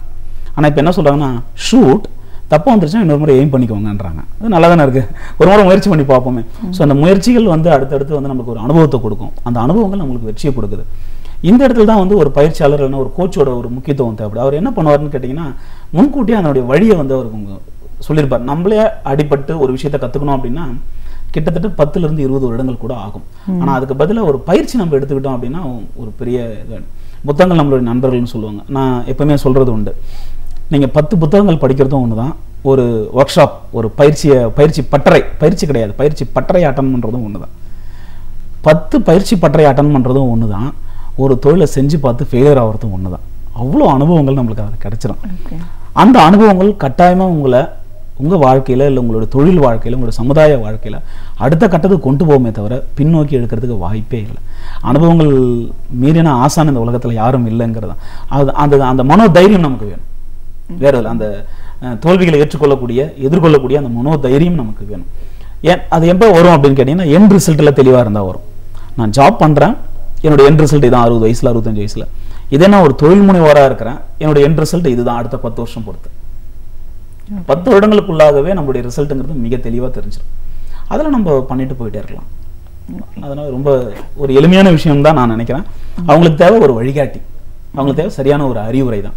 சமுதாயத்திலேருந்து அறிவுரை மாறணும்னு நினைக்கிறேன். படிச்சுட்டு நல்ல வேலைக்கு போங்கிறத படிச்சுட்டு நல்லா பிஸ்னஸ் பண்ணணும்னு சொல்லணும். நீங்கள் ஒரு உதாரணம் கூட சொன்னீங்க, இன்ஸ்பிரேஷன் சொன்னீங்க. இந்த இளைஞர்களுக்கு யார் இன்ஸ்பிரேஷனாக இருக்கிறாங்க பார்த்தீங்கன்னா, நம்ம எப்படி வளர்ந்துக்கணும், ஒரு 10 வருஷத்துக்கு முன்னாடி அப்துல் கலாம் மாதிரி இருக்கணும், எஸ் நான் இல்லைன்னு சொல்லலை, பாரதியார் மாதிரி இருக்கணும், காந்தி மாதிரி இருக்கணும், அப்படிலாம் நம்ம சொல்லி வளர்க்குறோம். எந்த ஒரு பிஸ்னஸ் ஓனரையும் நம்ம உதாரணமாக காமிக்கிறது இல்லை. அப்போ குழந்தையிலேருந்து வளர்க்கும் போதே ஒரு பில்கேட்ஸ் மாதிரியோ இல்லை நம்ம ஊரில் இருக்கிற அண்ணாச்சி, நிறைய அண்ணாச்சிங்க இன்னைக்கு பெரிய ஆளாக வந்திருக்கிறாங்க வியாபாரத்தில், அவங்கள மாதிரியோ இல்லை பல சமுதாயத்திலேருந்து இன்னைக்கு தமிழ் முதலாளிகள் உலகம் முழுக்க விரிந்திருக்கிறாங்க. எப்படி தமிழ் பணியாளர்கள் வந்து எல்லா உலகம் முழுக்க விரிந்திருக்கிறாங்களோ தமிழ் முதலாளிகளும் இங்கே உலகம். அந்த முதலாளிகளை நம்ம அடையாளம் காமிச்சு இவரை மாதிரி ஒரு தொழில் முனைவனாக வரலாமே அப்படின்னு நம்ம சொல்லி வளர்க்கணும். அங்கேருந்து நம்ம விதை போடணுங்கிறதா நான் நினைக்கிறேன். எண்ணம் ஆர்வம் ஏற்பட்டாச்சு, படிக்கிற காலத்திலேயே நம்ம சில திறன்களையும் வளர்த்துக்கிறோம் அப்படின்னு வரும்போது எந்த ஒரு பொருளை உற்பத்தி பண்ணாலும் சரி, ஒரு உருவாக்கினாலும் சரி, அதை சந்தைப்படுத்துதல் விற்பனைன்னு வரும்போது இன்னும் ஒரு பெரிய சிக்கலை இன்னைக்கு இளைஞர்கள் சந்திக்கிறத பார்க்குறோம். நிறைய டார்கெட் இருக்குது. சேல்ஸ் அண்ட் மார்க்கெட்டிங் அப்படின்னு வரும்போது இது ஒரு தனி துறை, இது ரொம்ப நுட்பமாக கையாளணும் அப்படின்னு சொல்கிறதெல்லாம் பார்க்கணும். சரியான முறையில் ஒன்று ப்ராடக்டை மேனுஃபேக்சர் பண்ண தெரிஞ்சவங்களுக்கு அதை விற்க தெரியாத ஒரு சூழல் நம்ம பார்க்குறோம். ஸோ இப்போ இதுக்கான ஸ்ட்ராட்டஜி அப்படிங்கிறது தனியாக இருக்கா, இதற்கான ஒரு ட்ரைனிங் அப்படிங்கிறதும் செப்பரேட்டாக தேவையா? நிறைய பயிற்சிகள் இருக்குதுங்க. விற்பனை சம்மந்தப்பட்ட பயிற்சிகள் நிறைய இருக்குது. நெகோசியேஷன் ஸ்கில் சொல்லுவாங்க, ப்ரைஸை வந்து நெகோஷியேட் பண்ணி நம்ம டீல் முடிக்கிறது, அது சம்மந்தப்பட்ட பயிற்சிகள் நிறைய இருக்குது. கிளைண்ட் மேனேஜ்மெண்ட்டு, கஸ்டமர் மேனேஜ்மெண்ட்டு நிறைய இருக்குது. ஆனால் இது எல்லாத்தோட அடிப்படை என்னன்னு கேட்டிங்கன்னா, இன்றைக்கி கூட நம்ம மாணவர்களில் நம்ம இளைஞர்களில் நிறைய பேருக்கு நான் ஒரு பிஸ்னஸ் மேனாக ஆகணுங்கிறதுல ரொம்ப ஆசை இருக்குது. அதில் டவுட்டே கிடையாது என்ன கேட்டிங்கன்னா. ஆனால் எனக்கு சேல்ஸ் பிடிக்காதுன்னு சொல்கிறாங்க. ஆமாம், அது பெரிய கான்ட்ரவர்ஷியல் இல்லையா? நீங்கள் ஒரு வியாபாரியாக இருக்கிறீங்கன்னா உங்களுக்கு விற்பனை பண்ண தெரிஞ்சிருக்கணுங்கிறது ஒரு அடிப்படை. ஆனால் எனக்கு பிஸ்னஸ் பண்ண பிடிக்குது, ஆனால் சேல்ஸ் வந்து பிடிக்காதுன்னு சொன்னால் நம்ம என்ன பண்ண முடியும்? சேல்ஸ் எனக்கு வராதுன்னு சொன்னால் நம்ம கற்றுக் கொடுக்கலாம், நிறைய ரிசோர்ஸஸ் இருக்குது அதை கற்றுக்கிறது. ஆனால் சேல்ஸே எனக்கு பிடிக்காதுன்னு சொன்னால் நமக்கு பிஸ்னஸும் வராதுன்னு அர்த்தம். அப்போது பிஸ்னஸுக்கோட மிக மிக அடிப்படையான விஷயம் ஒரு சேல்ஸ் அண்ட் மார்க்கெட்டிங். அதுக்கான பயிற்சிகள், அதுக்கான பயிற்சியாளர்கள் உண்மையாகவே நிறையவே இருக்கிறாங்க. ஆக்சுவலாக அவர்கள் எல்லாமே நம்ம இனம் கண்டு நம்ம வந்து அந்த அந்த பயிற்சிகளை நம்ம போய் எடுத்துக்கணும். அதில் ரொம்ப சிம்பிளாக கற்றுத்தராங்க ஈஸியாக. அதுக்கு வந்து எக்ஸ்பீரியன்ஷியல் லேர்னிங் சொல்லுவாங்க. ஒரு பயிற்சிக்கு நீங்கள் போகிறீங்கன்னா ஒரு பொருளை கையில் கொடுத்து இன்றைக்கி வித்துட்டு வாங்கன்னு சொல்லுவாங்க. நான் சில MBA மாணவர்கள்லாம் கூட பார்த்துருக்கேன். வீட்டுக்கு வந்து டிக்ஷனரி விற்பாங்க. என்னப்பா டிக்ஷனரி விற்கிறேன்னு கேட்பேன். இல்லை எங்களுக்கு இது வந்து ஒரு அசைன்மெண்ட்டுன்னு சொல்லுவாங்க. அந்த இடத்துல கிடைக்கக்கூடிய ஒரு அனுபவங்கிறது எத்தனை வருடங்கள் படித்தாலும் அந்த அனுபவம் வந்து கிடைக்காது. நான் 12ஆம் வகுப்பு முடித்தது பிறகு வேலை தேடி சென்னை வந்தேன். சென்னை வந்தபோது எனக்கு இந்த டிக்ஷனரி பற்றி பேசுறதுனால இந்த அனுபவத்தை நான் பகிர்ந்துக்கிறேன். அப்போ இங்கே எனக்கு டிகிரி வந்து ரெகுலரில் பண்ணியிருக்கணும், நான் கரஸ்பாண்டன்ஸில் பண்ணியிருந்தேன். கரஸ்பாண்டன்ஸில் பண்ணியிருக்கக்கூடாது, இங்கிலீஷ் நல்லா பேசணும், கம்யூனிகேஷன், இதெல்லாம் தெரியாமே நான் கிளம்பி வந்துட்டேன் நான். ஆனால் அதுக்கப்புறமா தான் இதெல்லாம் வேணுங்கிறது தெரிஞ்சு. அப்போது சாப்பாட்டுக்கு கூட வழி இல்லை, நம்ம ஏதோ ஒன்று பண்ணியாகணும். அப்போ ஈஸியாக கிடைக்கிற ஜாப் சென்னையில் டிக்ஷனரி விற்கிற ஜாப் தான். ஸோ ஏதோ ஒரு நிறுவனத்தில் போய் நான் இப்போது ஒரு வாய்ப்பு தேடி போனால் அவங்க என்கிட்ட டிக்ஷனரி கொடுத்து விற்க சொன்னாங்க. வாழ்க்கையே வெறுத்துட்டேன். 6 நாள் ஒன்றுமே இல்லை. ஆனால் 6ஆவது நாள் மாலை 5:40க்கு முதல் டிக்ஷனரி விற்றேன் பாருங்கள். அதில் கிடைச்ச சந்தோஷம், லவ் ஓகே ஆன போது கூட அந்த சந்தோஷம் இல்லைன்னு வச்சுக்கோங்களேன். அந்த மாதிரி ஒரு சந்தோஷம் அது பார்த்தீங்கன்னா. அப்போது தான் நான் உணர்ந்துக்கிட்டேன், இந்த உலகமே சேல்ஸை வச்சு தான் இயங்கிக்கிட்டு இருக்குது. கொஞ்சம் யோசிச்சு பாருங்கள். ஒரு நிமிடம், அதாவது 60 வினாடிகள் யாரும் எதையும் விற்கக்கூடாதுன்னு ஒரு ரூல்ஸ் போட்டாங்க. எல்லாமே கொலாப்ஸ் ஆகிடும், இந்த உலகமே கொலாப்ஸ் ஆகிடும். ஸோ விற்பனையினால தான் இந்த உலகம் இயங்குதுங்கிறத நம்ம புரிஞ்சுக்கணும். அப்போ விற்பனையை வந்து இது மார்க்கெட்டிங்காக, சினிமாவில் ஒரு டைலாக் வந்துருச்சு, மார்க்கெட்டிங்னா நாய் பொழப்பு, அந்த மாதிரி நம்ம நெகட்டிவாக ஆக்கி வச்சுருக்கோம். ஸோ சேல்ஸ் அண்ட் மார்க்கெட்டிங் அப்படிங்கிறத ஒரு நெகட்டிவாக பார்க்காம, அதனால தான் இந்த உலகம் இயங்குது. மனைவி கணவன்கிட்ட ஏதோ வித்துக்கிட்டு தான் இருக்கிறாங்க, கணவன் மனைவி கிட்ட ஏதோ வித்துக்கிட்டு தான் இருக்காங்க, உறவுக்காரங்க நம்மகிட்ட ஏதோ வித்துக்கிட்டு தான் இருக்கிறாங்க. இந்த உலகம் எல்லாமே நம்மகிட்ட ஏதோ வித்துக்கிட்டு தான் இருக்குது, நம்ம மற்றவங்கிட்ட வித்துக்கிட்டு தான் இருக்கிறோம். ஆனால் அதுக்கு விற்பனை நம்ம பேர் வைக்கல. ஒரு பொருளையோ ஒரு சர்வீஸை நேரடியாக எடுத்துகிட்டு போகும்போது அது விற்பனை நம்ம சொல்கிறோம். ஸோ விற்பனை தான் எல்லாத்துக்கும் அடித்தலாம். அதனால் நம்ம வந்து நான் முதல்ல சொன்ன மாதிரி தான், விற்பனைக்கு நம்ம தனியாலுமே கற்றுக்க தேவையில்ல. விற்பனை பண்ணுறதுங்கிறது கூட நம்மளோட நேச்சர் தான். அதை நம்ம கொண்டுட்டு வந்தால போதும். அதுக்கு தான் இந்த பயிற்சிகள் பயன்படுது. ஒரு காலகட்டத்தில் பார்த்தீங்கன்னா ஒரு 4-5 பெரிய நிறுவனங்கள் தான் இருக்கும். அவங்க மூலமாக தான் சில ப்ராடக்ட்ஸ் வரும். ஸோ எதை வாங்கணுன்னாலும் இந்த 4க்குள்ளே அப்படிங்கிற ஒரு வரையறை இருந்துச்சு. இன்றைக்கி வந்து குளோபலைசேஷன், லிபரலைசேஷனுக்குலாம் வந்ததுக்கப்புறமா ஒரு ப்ராடக்ட் அப்படி எடுத்திங்கன்னா பல நிறுவனங்கள், காம்படிஷன் ரொம்ப ஜாஸ்தியாக இருக்கிற இந்த ஒரு காலகட்டத்தில் சந்தைப்படுத்துதல் அப்படிங்கிறதும் மிக கடினமான ஒன்றாக தான் எல்லாரும் பார்க்குறாங்க. அதனால தான் அந்த பயம் வருது. எனக்கு இது தெரியாது அப்படின்னு சொல்ல வர்றதுக்கு காரணமே என்னென்னா, ரொம்ப காம்படிஷன் ஜாஸ்தி, நிறைய ப்ராடக்ட்ஸ் மார்க்கெட்டில் இருக்குது அப்படின்னு வரும்போது சரியான ப்ராடக்டை தேர்ந்தெடுக்கணுங்கிறதுல கன்சியூமருக்கு எவ்வளோ குழப்பம் இருக்கோ, அதை சரியான முறையில் விற்கிறதுல வியாபாரிகளுக்கும் பெரிய குழப்பம், சேலஞ்சஸ் இருக்குன்னு சொல்லலாம். இந்த சேலஞ்சஸை ஓவர் கம்பெனி சக்சீட் பண்ணுறது எப்படி? கரெக்ட். கட்டாயமாக நிறைய பிராண்ட் இருக்குது, நான் இதை ஒத்துக்கிட்டே ஆகணும், இல்லைன்னு நம்ம சொல்ல முடியாது. அதுவும் இன்டர்நேஷ்னல் பிராண்ட்ஸ்லாம் நிறைய இருக்குது. ஆனால் அப்படி இன்டர்நேஷ்னல் பிராண்ட்ஸ் நிறைய இருந்தால் கூட பாருங்கள், டெய்லி விளம்பரம் கொடுத்துட்டு தான் இருக்கிறாங்க. இல்லைனா மக்கள் வந்து அதை மறந்துடுவாங்க பார்த்தீங்கன்னா. இன்னொன்று, எப்போ போட்டி ஒரு தொழிலில் அதிகமாக இருக்குதோ அங்கே தான் வாய்ப்புகள் அதிகமாக இருக்குன்னு சொல்லுவாங்க. நம்ம எப்பயும் புரிஞ்சுக்கணும், நம்மளுக்கு எதுவும் பிரச்சனை இல்லைன்னா ஏதோ பெரிய பிரச்சனைன்னு அர்த்தம். நம்மளுக்கு யாரும் போட்டியாளர்கள் இல்லைன்னா உங்கள் தொழிலில் ஏதோ பிரச்சனை இருக்குதுன்னு அர்த்தம். உங்களுக்கு எப்போ தொழிலில் போட்டியாளர்கள் இருக்காங்களோ அப்போ சந்தையில் வந்து அதுக்கான டிமாண்ட் அதிகமாக இருக்குதுன்னு அர்த்தம். ஆக்சுவலாக மக்கள் இன்று புதிய விஷயங்களை நாடிக்கொண்டே இருக்கிறார்கள். அண்டர்ஸ்டாண்ட். ஸோ நம்ம டிவிங்கிறது இன்னைக்கு டிவி வந்து மொபைல் ஆகி போச்சு, டேப் ஆச்சு, மொபைல் ஆச்சு, இன்னும் எத்தனையோ டெக்னாலஜி வர இருக்குது. மக்கள் வந்து புதிய தொழில்நுட்பங்களுக்கும் புதிய பொருட்களுக்கும் புதிய சேவைகளுக்கும் அவர்களை கம்ஃபர்டபுளாக வச்சுக்கிறதுக்கு எது புதுசாக வந்தாலும் அக்செப்ட் பண்ணுறதுக்கு ரெடியாக இருக்கிறாங்க. சர்க்கரை நம்ம விற்பனை பண்ணிட்டு இருந்தோம், அதில் பிராண்டட் சர்க்கரைகள்லாம் வந்தது. ஆனால் இன்றைக்கி நிறைய பேர் நாட்டு சர்க்கரை வாங்க ஆரம்பிச்சிருக்காங்களே. எப்படி நடந்தது? ஏன்னா நிறைய பேர் இன்றைக்கி நாட்டு சர்க்கரையை உற்பத்தி பண்ணி ஆர்கானிக் ப்ராடக்டாக நான் சேல்ஸ் பண்ணுறேன் ஒரு பெருமையாகவே சொல்கிறாங்க. ஏன் விவசாயிகள்கிட்டேருந்து டைரெக்டாக வந்து இன்றைக்கி வந்து கன்சியூமர் கிட்ட போகிறதுக்கான ஒரு பெரிய அடித்தளம், ஒரு பேஸ்ன்னு சொல்லணும்னா ஆர்கானிக் ஸ்டவ்னு நம்ம சொல்ல முடியும்.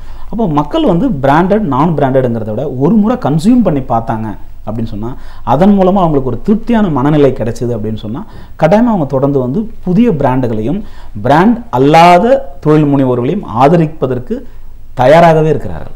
அதில் டவுட்டே இல்லை. இன்றைக்கி நீங்கள் சந்தையை பார்த்தீங்கன்னா அது உங்களுக்கு தெரியும்.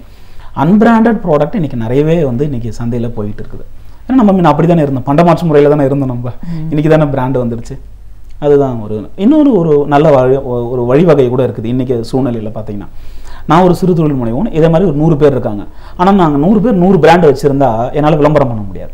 அப்போ அரசாங்கத்திலேயே கூட ஒரு இதுக்கான வழிவகை என்ன சொல்கிறாங்கன்னா, 100 பேரும் சேர்ந்து ஒரு பிராண்டை வச்சு பண்ணுங்க. அப்படி கூட நம்மளுக்கு வந்து வாய்ப்புகள் இருக்குது. இன்றைக்கி உற்பத்தி பண்ணுறவங்க தனித்தனியாக உற்பத்தி பண்ணிக்கலாம், ஆனால் விற்கும்போது ஒரே பிராண்டாக பண்ணலாம். கூட்டுறவுகளில் அப்படி தானே பண்ணுறாங்க.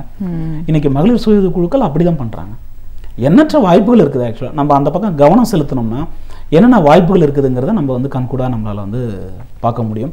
இப்போ பெரிய இன்னொன்று கூட ஒரு நல்ல விஷயம் சொல்லலாம். கார்ப்பரேட்டுகள் வந்து கட்டாயமாக வந்து விளம்பரத்துக்காக செலவழிக்கக்கூடிய தொகைகள் வந்து பெரிய லெவலில் பண்ணுறாங்க. ஒரு சாதாரண ஒரு சுயதொழில் முனைவன் அது மாதிரி பண்ண முடியுமா? ஃபஸ்ட்டு ஜென்ரேஷன் என்டர்பிரனர்னு சொல்கிறோம், முதல் தலைமுறை தொழில் முனைவோர்கள், அவர்களால் அது மாதிரி பண்ண முடியாது. ஆனால் இன்னைக்கு அது இன்டர்நெட் அப்படிங்கிற விஷயம் வந்து எளிமையாக்கி கொடுத்துருக்குது. ஒரு சின்ன மொபைல் ஆப் மூலமாக உலகத்தில் இருக்கிற எந்த மூலைக்கும் நீங்கள் பணத்தை வாங்கலாம், பொருட்களை அனுப்பலாம். அந்த ஒரு வழி வசதி வந்திருக்குது. ஒரு சின்ன இ-காமர்ஸ் டூல், ஒரு ரொம்ப குறைந்த முதலீட்டில் கூட ஒரு இ-காமர்ஸ் ஒரு வெப்சைட்டை நீங்கள் ஓப்பன் பண்ணி உங்ககிட்ட இருக்க 200, 300, 400 பொருட்களை அதில் விற்பனை பண்ண முடியும். இன்றைக்கி உங்கள் கையில் இருக்கிற ஒரு கடலை எண்ணெயிலேருந்து, ஒரு மரச்செக்கு எண்ணெயிலேருந்து, ஒரு சுகர்லேருந்து, இன்னும் வேறு என்னென்ன பொருட்கள் வந்து விவசாயிகள் உற்பத்தி பண்ணக்கூடிய காய்கறிகள் வரைக்கும் இன்றைக்கி வந்து உங்களால் இணையத்தில் விற்பனை பண்ண முடியும். இன்றைக்கி ஒரு ஆப்பில் போட்டால் சாப்பாடு வீட்டுக்கு வந்துடுது, அதுவும் நம்மளுக்கு பிடிச்ச ஹோட்டலில் இருந்து. அப்போ டெக்னாலஜி வந்து என்ன பண்ணியிருக்குன்னு கேட்டிங்கன்னா, கார்ப்பரேட்டுகளுக்கு இணையாக அல்லது பெரிய பெரிய நிறுவனங்களுக்கு இணையாக ஒரு சாதாரண சுயதொழில் முனைவோன் கூட தன்னுடைய வியாபாரத்தை உலகம் முழுக்க விஸ்தரிக்க முடியும் என்பதற்கான ஒரு நல்ல கால நேர சூழ்நிலை தான் இதை சொல்ல முடியும். இதை காம்படிஷன் சொல்ல முடியாது, ஒரு ஆப்பர்ச்சுனிட்டின்னு சொல்லலாம். நான் இ-காமர்ஸ் டிஜிட்டல் மார்க்கெட்டிங் இன்னைக்கு கூகுள் மூலமாக எல்லாரையும் சென்றடையலாம், ஃபேஸ்புக் மூலமாக எல்லாரையும் சென்றடையலாம், SMS, வாட்ஸ்அப், நிறைய மீடியாக்கள் இன்னைக்கு இருக்கிறது. கண்டிப்பாக இதை பற்றி தான் இப்போ இந்த டிஜிட்டல் வேர்ல்டுக்குள்ளே போகும்போது இப்போ ஒரு சாதாரண ஒரு பிஸ்னஸ் பர்சனுக்கு இந்த ஒரு நாலேஜ் இன்னைக்கு இருக்குமா என்னன்னு சொல்ல முடியாது. ஆனால் கண்டிப்பாக இதுக்கு போக வேண்டிய ஒரு கட்டாயமான ஒரு சூழலுக்கு நம்ம வந்துட்டோம். ஸோ இப்போ ஒரு வியாபாரம் அப்படின்னு வரும்போது பிஸ்னஸாக பண்ணும்போது என்னெல்லாம் இன்னைக்கு அவென்யூஸ் ஓப்பனாக இருக்குது? இல்லை, முக்கியமாக ரீட்டைல் துறைக்கு அது மிகப்பெரிய ஓப்பனாக இருக்குதுங்க. நான் இன்றைக்கி வந்து சேலை உற்பத்தி பண்ணுறேன்னா அந்த சேலையை நானே விற்றுக்க முடியும். நான் வந்து ஒரு உணவுப் பொருள் உற்பத்தி பண்ணுறேன் அப்படின்னு சொன்னால் ஃபாஸ்ட் மூவிங் கன்சியூமர் குட்ஸ், நானே வந்து ஒரு இயற்கை சோப்பு உற்பத்தி பண்ணுறேன், இல்லை வேறு ஏதோ ஒரு பொருட்களை நான் தயாரிக்கிறேன், டெக்ஸ்டைல் தயாரிக்கிறேன் அப்படின்னா நானே என்னால் விற்பனையை செஞ்சுக்க முடியும் இன்றைக்கி. ஆனால் இந்த டெக்னாலஜி எப்படி நான் அணுகிறது, இல்லை அதுக்கெலாம் அதிகமாக செலவாகுமே அப்படின்னு கேட்டால் கிடையாது. இன்றைக்கி வந்து மார்க்கெட்டில் இதுக்கான சப்ளை அதிகமாக இருக்குது. ஏன்னா நிறைய பேர் பயன்படுத்த ஆரம்பிச்சதுனால ஒரு காலத்தில் ஒரு ஆப் டெவலப் பண்ணணும்னு சொன்னால் உங்களுக்கு ஒரு 1 லட்சமோ 1.5 லட்சமோ 2 அந்த மாதிரி ஆகும். ஆனால் இன்றைக்கி ஒரு 10,000 15,000 கூட இன்றைக்கி ஆப் ரெடி பண்ணி கொடுக்குறாங்க. ஒரு வெப்சைட் வந்து இ-காமர்ஸ் வெப்சைட் ஒரு 20,000 25,000 உங்களால் ரெடி பண்ண முடியும். ஒரு பேமெண்ட் கேட்வே, அதாவது வங்கிகள்லேருந்து நம்ம பணத்தை வந்து கலெக்ட் பண்ணணும் அப்படின்னு சொன்னால் அதுக்கு ஒரு பணம் கட்டணும், 20,000 30,000. ஒரு நான் சொல்கிறது ஒரு 7-8 வருடங்களுக்கு முன்னால் இன்றைக்கி இலவசமாகவே பேமெண்ட் கேட்வே கொடுக்குறாங்க. பேடிஎம் போன்ற அதெல்லாம் நிறைய பண்ணுறாங்க இன்றைக்கி. அதன் மூலமாக வந்து எளிமையாக நம்ம அதை பண்ண முடியும். ஒன்று, கம்ப்யூட்டர் ப்ரோக்ராமிங் தெரிஞ்சிருந்தால் தான் ஒரு வெப்சைட்டை வடிவமைக்க முடியும், மற்ற விஷயங்களை பண்ண முடியுங்கிற காலமெல்லாம் மலையேறி போச்சு. கிட்டத்தட்ட வந்து 8 வருடங்களுக்கு முன்னாடி அந்த நிலைமைகள் இருந்தது. ஆனால் இன்றைக்கி அப்படி இல்லை. மொபைல் ஃபோன், ஒரு சாதாரணமாக ஆண்ட்ராய்டு மொபைல் ஃபோனை ஆப்ரேட் பண்ண தெரிஞ்ச ஒரு நபரால் அவருடைய இணையதளத்தை எந்தவித கோடிங்கும் இல்லாமல் அவராலேயே உருவாக்க முடியும், அவரே வடிவமைச்சிக்க முடியும், அவரே பொருட்களை ஏற்ற முடியும், அவரே வந்து பேமெண்ட் கேட்வே கனெக்ட் பண்ணி லான்ச் பண்ண முடியும். மிக குறைந்த செலவில் இதை அவராலே பண்ணிக்க முடியுங்கிறது தான் இன்றைக்கி இருக்கிற ஒரு வாய்ப்பு. ஓகே, இந்தியாவை பொறுத்த வரைக்கும், அதாவது நம்ம தமிழ்நாட்டை பொறுத்த வரைக்கும் எந்த மாதிரியான ஒரு தொழிலுக்கெல்லாம் இன்னைக்கு வாய்ப்புகள் இருக்குன்னு நீங்கள் பார்த்துருக்கீங்க? இன்றைக்கி நம்ம குறிப்பாக தமிழ்நாடு அப்படின்னு நீங்கள் எடுத்துக்கிட்டிங்கன்னு சொன்னால், உலகத்திலே இந்தியா வந்து மிகப்பெரிய ஒரு கன்சியூமர் கண்ட்ரி. இது வந்து பார்த்தீங்கன்னா அதனால தான் உலகத்தில் இருக்க பெருநிறுவனங்கள் நல்ல பிராண்டுகள் இன்றைக்கி உலகத்தை இந்த நாட்டை நோக்கி வந்துக்கிட்டு இருக்கிறாங்க. அப்படி இருக்கும்பொழுது இங்கே இதனுடைய மக்களோட தேவைகள் அதிகமாக இருக்குதுங்க. காலை எழுந்துக்கிறதுலேருந்து இரவு படுக்கிற வரை, படுத்து தூங்கும்போது வரை எல்லா பொருட்களுக்கும் இங்கே தேவைகள் இருக்குது. அந்த தேவைகளை நிவர்த்தி பண்ணுறதுக்கான உற்பத்தியும் நம்மக்கிட்ட இருக்குது. ஆக்சுவலாக கேப் எங்கே இருக்குன்னு கேட்டிங்கன்னா, உற்பத்தியாளர்களுக்கும் கன்சியூமருக்கும் நடுவில் இருக்க கேப்பை மட்டும் நம்ம குறைச்சாலே வந்து போதும். குறிப்பாக அப்படி சொல்லணும்னு கேட்டிங்கன்னா, இன்றைக்கி மக்கள் வந்து நான் சொன்னது போல் இயற்கை விவசாயத்தையும் இயற்கை சார்ந்த பொருட்களையும் ஆர்கானிக் முறையில் உற்பத்தி பண்ண பொருட்களையும் தேடி தேடி அனுபவிக்க போகிறாங்க. ஏன்னா இன்றைக்கி ஆரோக்கியமாக இருக்கணும்னு நினைக்கிறாங்க. இன்றைக்கி ஆரோக்கியம் சம்மந்தப்பட்ட ஒரு விழிப்புணர்வு முன்ன எப்போதும் இல்லாத அளவுக்கு இப்பொழுது உருவாகி இருக்கிறது.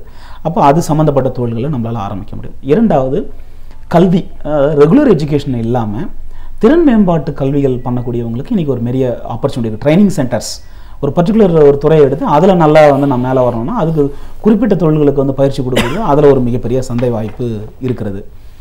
அதற்கு அடுத்து என்னென்னு பார்த்தீங்கன்னா, உற்பத்தி சார்ந்த விஷயங்கள். எனக்கு வந்து மேனுஃபேக்சரிங் மட்டும் பண்ணுவேன், என்கிட்ட பொருள் இருக்குது, அது அந்த மாதிரியான வாய்ப்புகளும் இருக்குது. பல தளங்களில் இன்றைக்கி வாய்ப்புகள் அந்த மாதிரி இருக்குது. ஓகே, இது எல்லா விஷயத்தையும் தாண்டி நம்ம திருப்பியும் ஃபஸ்ட்டு பேசுகிறது தான் வரும். மார்க்கெட்டிங் அண்ட் சேல்ஸ்ன்னு வரும்போது தான் நிறைய பேர் செய்ய முடியல அப்படிங்கிறதுல இருக்காங்க. அதுக்கு அடிப்படையில் நம்ம சொல்கிறத பார்க்குறோம். ஒன்று வில்லேஜ்லேருந்து வந்திருப்பாங்களா இருக்கும், இன்றைக்கி எங்கள் கம்யூனிகேஷன் சரியான முறையில் இல்லை அப்படிங்கிறது ஒரு காரணமாக இருக்கலாம். இல்லைன்னா இன்னைக்கு எலக்ட்ரானிக் வேர்ல்டு, இந்த டிஜிட்டல் வேர்ல்டுக்குள்ளே வராதவங்களா இருக்கலாம். ஸோ இந்த மாதிரியான ஒரு குறைபாடுகள் இருக்கிற ஒரு பர்சனுக்கு ஒரு புதிய தொழில் முனைவராக வரணும் அப்படின்னு நினச்சா என்ன மாதிரியான ஒரு ட்ரைனிங் ஆலோசனைகள் தேவையாக இருக்குன்னு சொல்லுவீங்க? தேவையாக இருக்குது. முதல்ல அடிப்படை பயிற்சிகள் தேவை. முதல்ல நம்மளுடைய மனோபாவத்தை மாற்றக்கூடிய பயிற்சிகள் நமக்கு தேவைப்படுது. இப்போ நான் பாடங்கள் வழங்கிடாத பாடங்கள்னு சொல்லக்கூடிய ஒரு பயிற்சி எடுத்துக்கிட்டு இருக்கிறேன். இது வந்து ஒரு தொழில் முனைவோருக்கான அடிப்படை மனோபலத்தை வளர்க்கக்கூடிய ஒரு பயிற்சி இது. அதுக்கடுத்து சேல்ஸ் அண்ட் மார்க்கெட்டிங்கான ஒரு அடிப்படை பயிற்சி, business frame work, business network, உங்களுடைய ஃப்ரண்ட் லைன் எப்படி டெவலப் பண்ணுறது, செகண்ட் லைன் எம்ப்ளாயிஸ் எப்படி நம்ம டெவலப் பண்ணுறது, அந்த மாதிரியான பயிற்சிகள் கொடுத்துட்ருக்குறாங்க. விற்பனை பண்ணுறது எப்படிங்கிறது கொடுத்துரும். அதுக்கு அடுத்த கட்டமாக நீங்களே எப்படி டிஜிட்டல் மார்க்கெட்டிங் பண்ணுறது, நீங்களே எப்படி உங்களுடைய இணையதளத்தை உருவாக்குறது, அதை போன்ற பயிற்சிகள் உண்டு. ஒன்று பயிற்சி. இரண்டாவது, இன்னைக்கு பிராண்டிங் அண்ட் மார்க்கெட்டிங் அப்படின்னு சொல்லிட்டு தனி நிறுவனங்களே இருக்குது. நீங்கள் பொருளை உற்பத்தி பண்ணிட்டு அவங்க கிட்ட போய் உதவியை கேட்டீங்கன்னா அவங்களே உங்களை சந்தைப்படுத்தி அவர்களே உங்களுடைய பொருளை விற்றும் தருகிறார்கள். மார்க்கெட் பிளேஸ்ன்னு சொல்லக்கூடிய இடங்கள்ல இதுக்கான வாய்ப்புகள் இருக்குது. இன்றைக்கி பார்த்தீங்கன்னா அந்த மாதிரி நிறுவனங்கள் நிறைய இருக்குது இன்றைக்கி சென்னையில். இன்னும் கேட்டிங்கன்னா பேப்பர் லீடு, பேப்பர் சேல்ஸுங்கிற அளவுக்கு இன்றைக்கி போயிருக்கு. நான் உங்களுக்கு ஒரு வாடிக்கையாளரை அறிமுகப்படுத்தி கொடுத்தா எனக்கு அதை கொஞ்சம் காசு கொடுத்துருங்க, நான் விற்பனை பண்ணி கொடுத்தா எனக்கு ஒரு கமிஷன் கொடுத்துருங்க அப்படிங்கிற அளவுக்கு இருக்கிறாங்க. நம்மகிட்ட சரியான பொருள் இருக்கும்போது சந்தைப்படுத்துறதுல நம்ம எந்த தயக்கமும் தேவையில்லை. உங்களுக்கு சந்தைப்படுத்த தெரியலையே பரவாயில்ல, கற்றுக்கோங்க. இல்லை சந்தைப்படுத்துகிறவங்களை நாடி அவங்ககிட்ட கொடுங்க. Always there is a solution. ஒரு புதிய தொழில் முனைவோருக்கான பயிற்சியாளர் மற்றும் ஆலோசகராக இன்றைக்கி ஒரு தொழில் முனைவோராக வரணும் அப்படின்னு நினைக்கிறதே ரொம்ப அரிதான காலகட்டத்தில் அதை தாண்டி வரணும்னு நினைக்கிறவங்களுக்கு எந்த காலகட்டத்தில் எப்படிப்பட்ட ஒரு பயிற்சிகள் தேவையாக இருக்குது? சக்ஸஸ் வரணும் அப்படின்னு நினைக்கிறவங்க ஆரம்பத்திலேருந்தே எதை கவனத்தில் வச்சு செயல்படணும்? ஒரு காலத்தில் ரொம்ப அதிகப்படியான தொழில் முனைவோர் இருந்த நாடாக இருந்தாலும் வேலை அப்படிங்கிறது தான் பாதுகாப்புன்னு போன ஒரு நிலை மாறி இன்றைக்கி மறுபடியும் சுயதொழில் செய்யறதுக்காக நிறைய பேர் ஆரம்பிச்சிருக்காங்க. ஸோ அவங்களுக்கான ஒரு ஆலோசனை, அவங்களுக்கான ஒரு பயிற்சி அப்படின்னு வரும்போது உங்களுடைய அனுபவங்கள் மூலமா நீங்க எவ்வளவு தூரம் அதை சிறப்பாக செஞ்சுட்டு இருக்கீங்கன்னு பல விஷயங்களை எங்களோட பகிர்ந்ததுக்கு நன்றி. நன்றி மேடம். அறிவியல், வரலாறு, இதுவரை நாம் அறியாத உண்மைகள், இவைகளிலிருந்து நமக்கு தேவையானவற்றை அழகிய தமிழில் தொகுத்து இன்றைக்கும் இனிமையாக வழங்க வந்திருக்கிறார் பேராசிரியர் சுபவீர பாண்டியன் அவர்கள். நிகழ்ச்சியில் அடுத்த பகுதியாக வரவிருப்பது ஒன்றே சொல் நன்றே சொல்.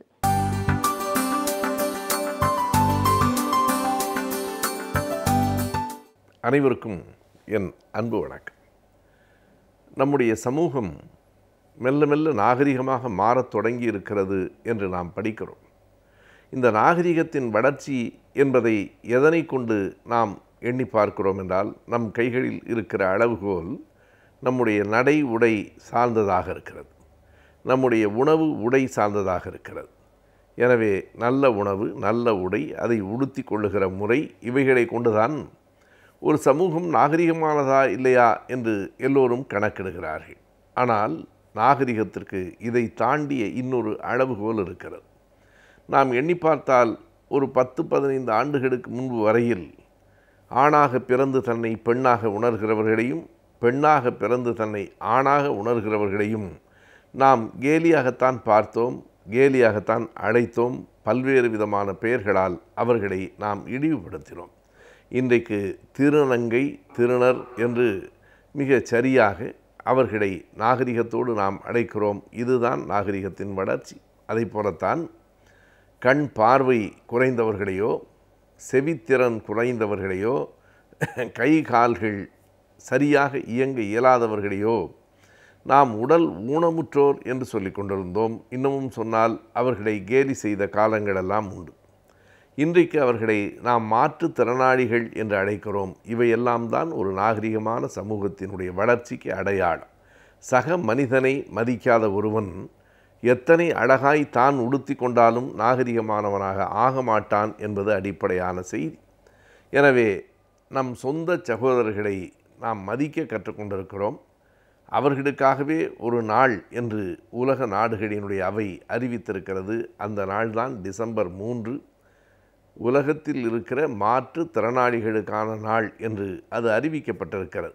இது 1992ஆம் ஆண்டு ஐக்கிய நாடுகள் அவையினால் அறிவிக்கப்பட்டு இன்று வரை ஒவ்வொரு ஆண்டும் டிசம்பர் மாதம் 3ஆம் தேதி மாற்றுத்திறனாளிகளை நாம் மதிக்கிற, நேசிக்கிற, அதற்கான அடையாள நாளாக, அன்றைக்கு மட்டும் அவர்களை மதித்தால் நேசித்தால் போதுமானது என்கிற பொருளில் இல்லை, ஆண்டுதோறும் அவர்கள் மீது நாம் காட்டுகிற மதிப்புக்கும் அன்புக்கும் அடையாளமாக ஒரு நாள் ஐக்கிய நாடுகள் அவையால் முன்வைக்கப்பட்டது. அதுதான் டிசம்பர் 3. அதற்கு முன்பே 1981ஆம் ஆண்டை ஒரு ஆண்டு முழுவதையும் மாற்றுத்திறனாளிகளுக்கான நாள் என்று ஐக்கிய நாடுகள் அவை அறிவித்தது. அப்போது ஐநா அவையே என்ன பெயரில் அதை அறிவித்ததென்றால் எ டே ஃபார் ஹேண்டிகேப்ட் பீப்புள் என்று சொன்னது. உடல் ஊனமுற்றவர்களுக்கான நாள் என்று தான் சொல்லப்பட்டு, பிறகு உலக அளவில் தங்களை மாற்றிக்கொள்ள வேண்டும் என்கிற எண்ணம் மேலிருந்து கீழ் வரைக்கும் வந்ததற்கு பின்னால் ஹேண்டிகேப்ட் ஊனமுற்றோர் என்று சொல்ல வேண்டாம், ஃபிசிக்கலி சேலஞ்ச் என்று சொல்லலாம் என்கிற நிலைக்கு வந்தார்கள். கண் பார்வை குறைவானவர்களை அல்லது இல்லாத நண்பர்களை விஷுவலி சேலஞ்ச்டு என்று, அதாவது அந்த சவாலை அறைகூவலை வாழ்க்கையில் எதிர்கொண்டிருக்கிறவர்கள் என்கிற பொருளில் அது சொல்லப்பட்டது. அதற்கான தமிழ் மொழியாக்கம் மிக பிழையாக பல இடங்களில் ஒரு மெய்கூவல் அறைவோர் என்றெல்லாம் எழுதப்பட்டது. அவை சரியான மொழிபெயர்ப்புகள் இல்லை. இப்போது அந்த பெயரும் மாறி தமிழ் ஆங்கிலம் இரண்டிலேயுமே இன்றைக்கு வழங்கப்படுகிற பெயர் ஆங்கிலத்தில் த டிசேபிள்ட் என்பதையெல்லாம் தாண்டி மாற்றுத்திறனாளிகள் என்கிற கட்டத்தில் இன்றைக்கு டிஃபரண்ட்லி ஏபிள்டு என்பது தான். டிசேபிள்டு அல்ல, தே ஆர் டிஃபரண்ட்லி ஏபிள்டு. அவர்கள் உடல் ஊனமற்றவர்கள் அல்ல, மாற்றுத்திறன் உடையவர்கள் என்னும் பொருளில் அழைக்கப்படுகிறார்கள். அது அடிப்படையில் உண்மையும் கூட.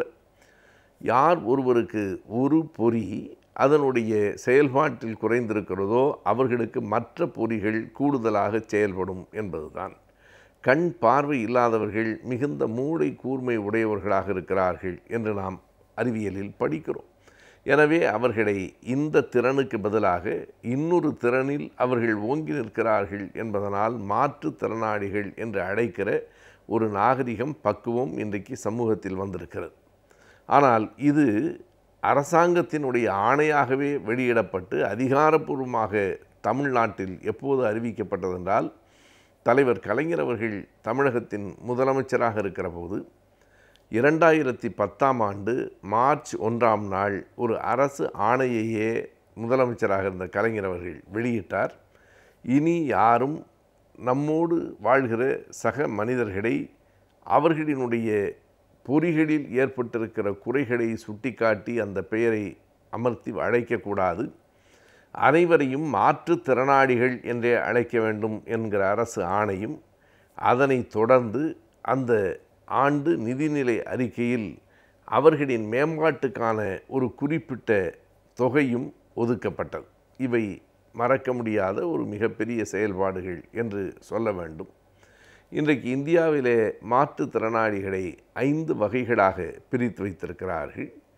கண் பார்வை குறைவான அல்லது கண் பார்வையற்ற மாற்றுத்திறனாளிகள், செவிப்புலனும் பேசும் திறனும் இல்லாத மாற்றுத்திறனாளிகள், கை கால்களில் குறைவுடைய மாற்றுத்திறனாளிகள், மன வளர்ச்சி குன்றிய மாற்றுத்திறனாளிகள், தொழுநோயாளிகளாக இருக்கிற மாற்றுத்திறனாளிகள் என்று 5 வகையினராக மாற்றுத்திறனாளிகளை இந்தியா பிரித்திருக்கிறது.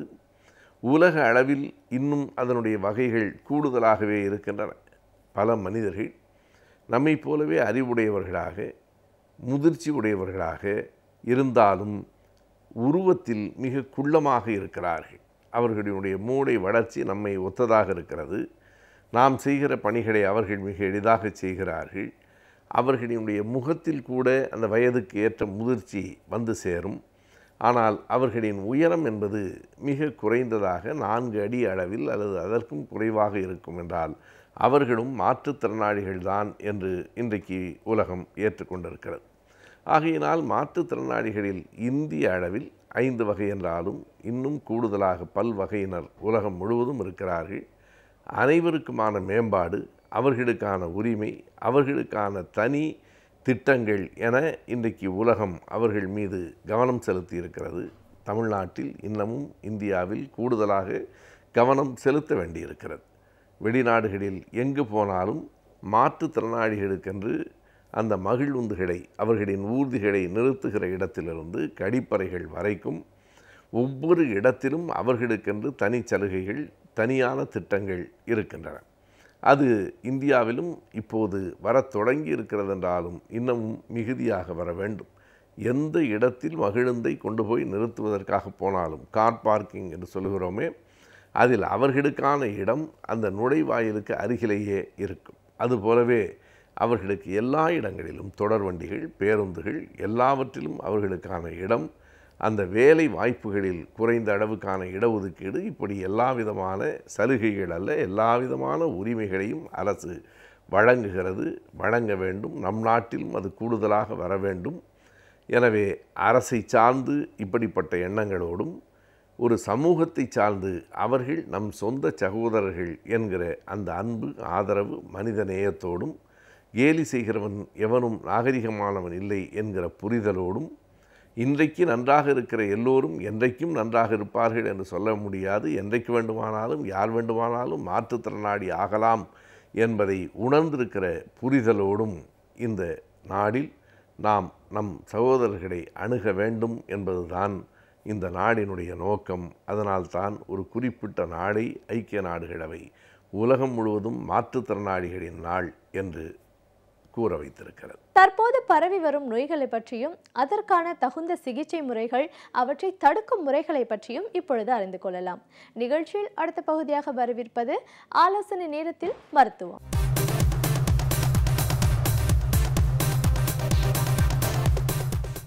வணக்கம் நேயர்களே, இன்றைக்கி நம்ம பார்க்க போகிற தலைப்பு வந்து பார்த்திங்கன்னா காய்ச்சல். இன்றைக்கி காய்ச்சல்ன்றது வந்து பார்த்திங்கன்னா ரொம்ப பிரதானமான ஒரு விஷயம். இன்றைக்கி வந்து மனுஷனுக்கு வந்து ஹார்ட் அட்டாக் கூட வந்து பார்த்திங்கன்னா நிறைய மருந்துகள் எல்லாம் கண்டுபிடிச்சி நிறைய பேரை வந்து காப்பாற்றிடுறோம். இப்போ இன்னும் நம்மளுடைய அவல நிலை என்ன அப்படின்னா, நம்மளுடைய நாட்டில் வந்து பார்த்திங்கன்னா காய்ச்சலில் நிறைய பேர் இறந்து போகிறாங்க.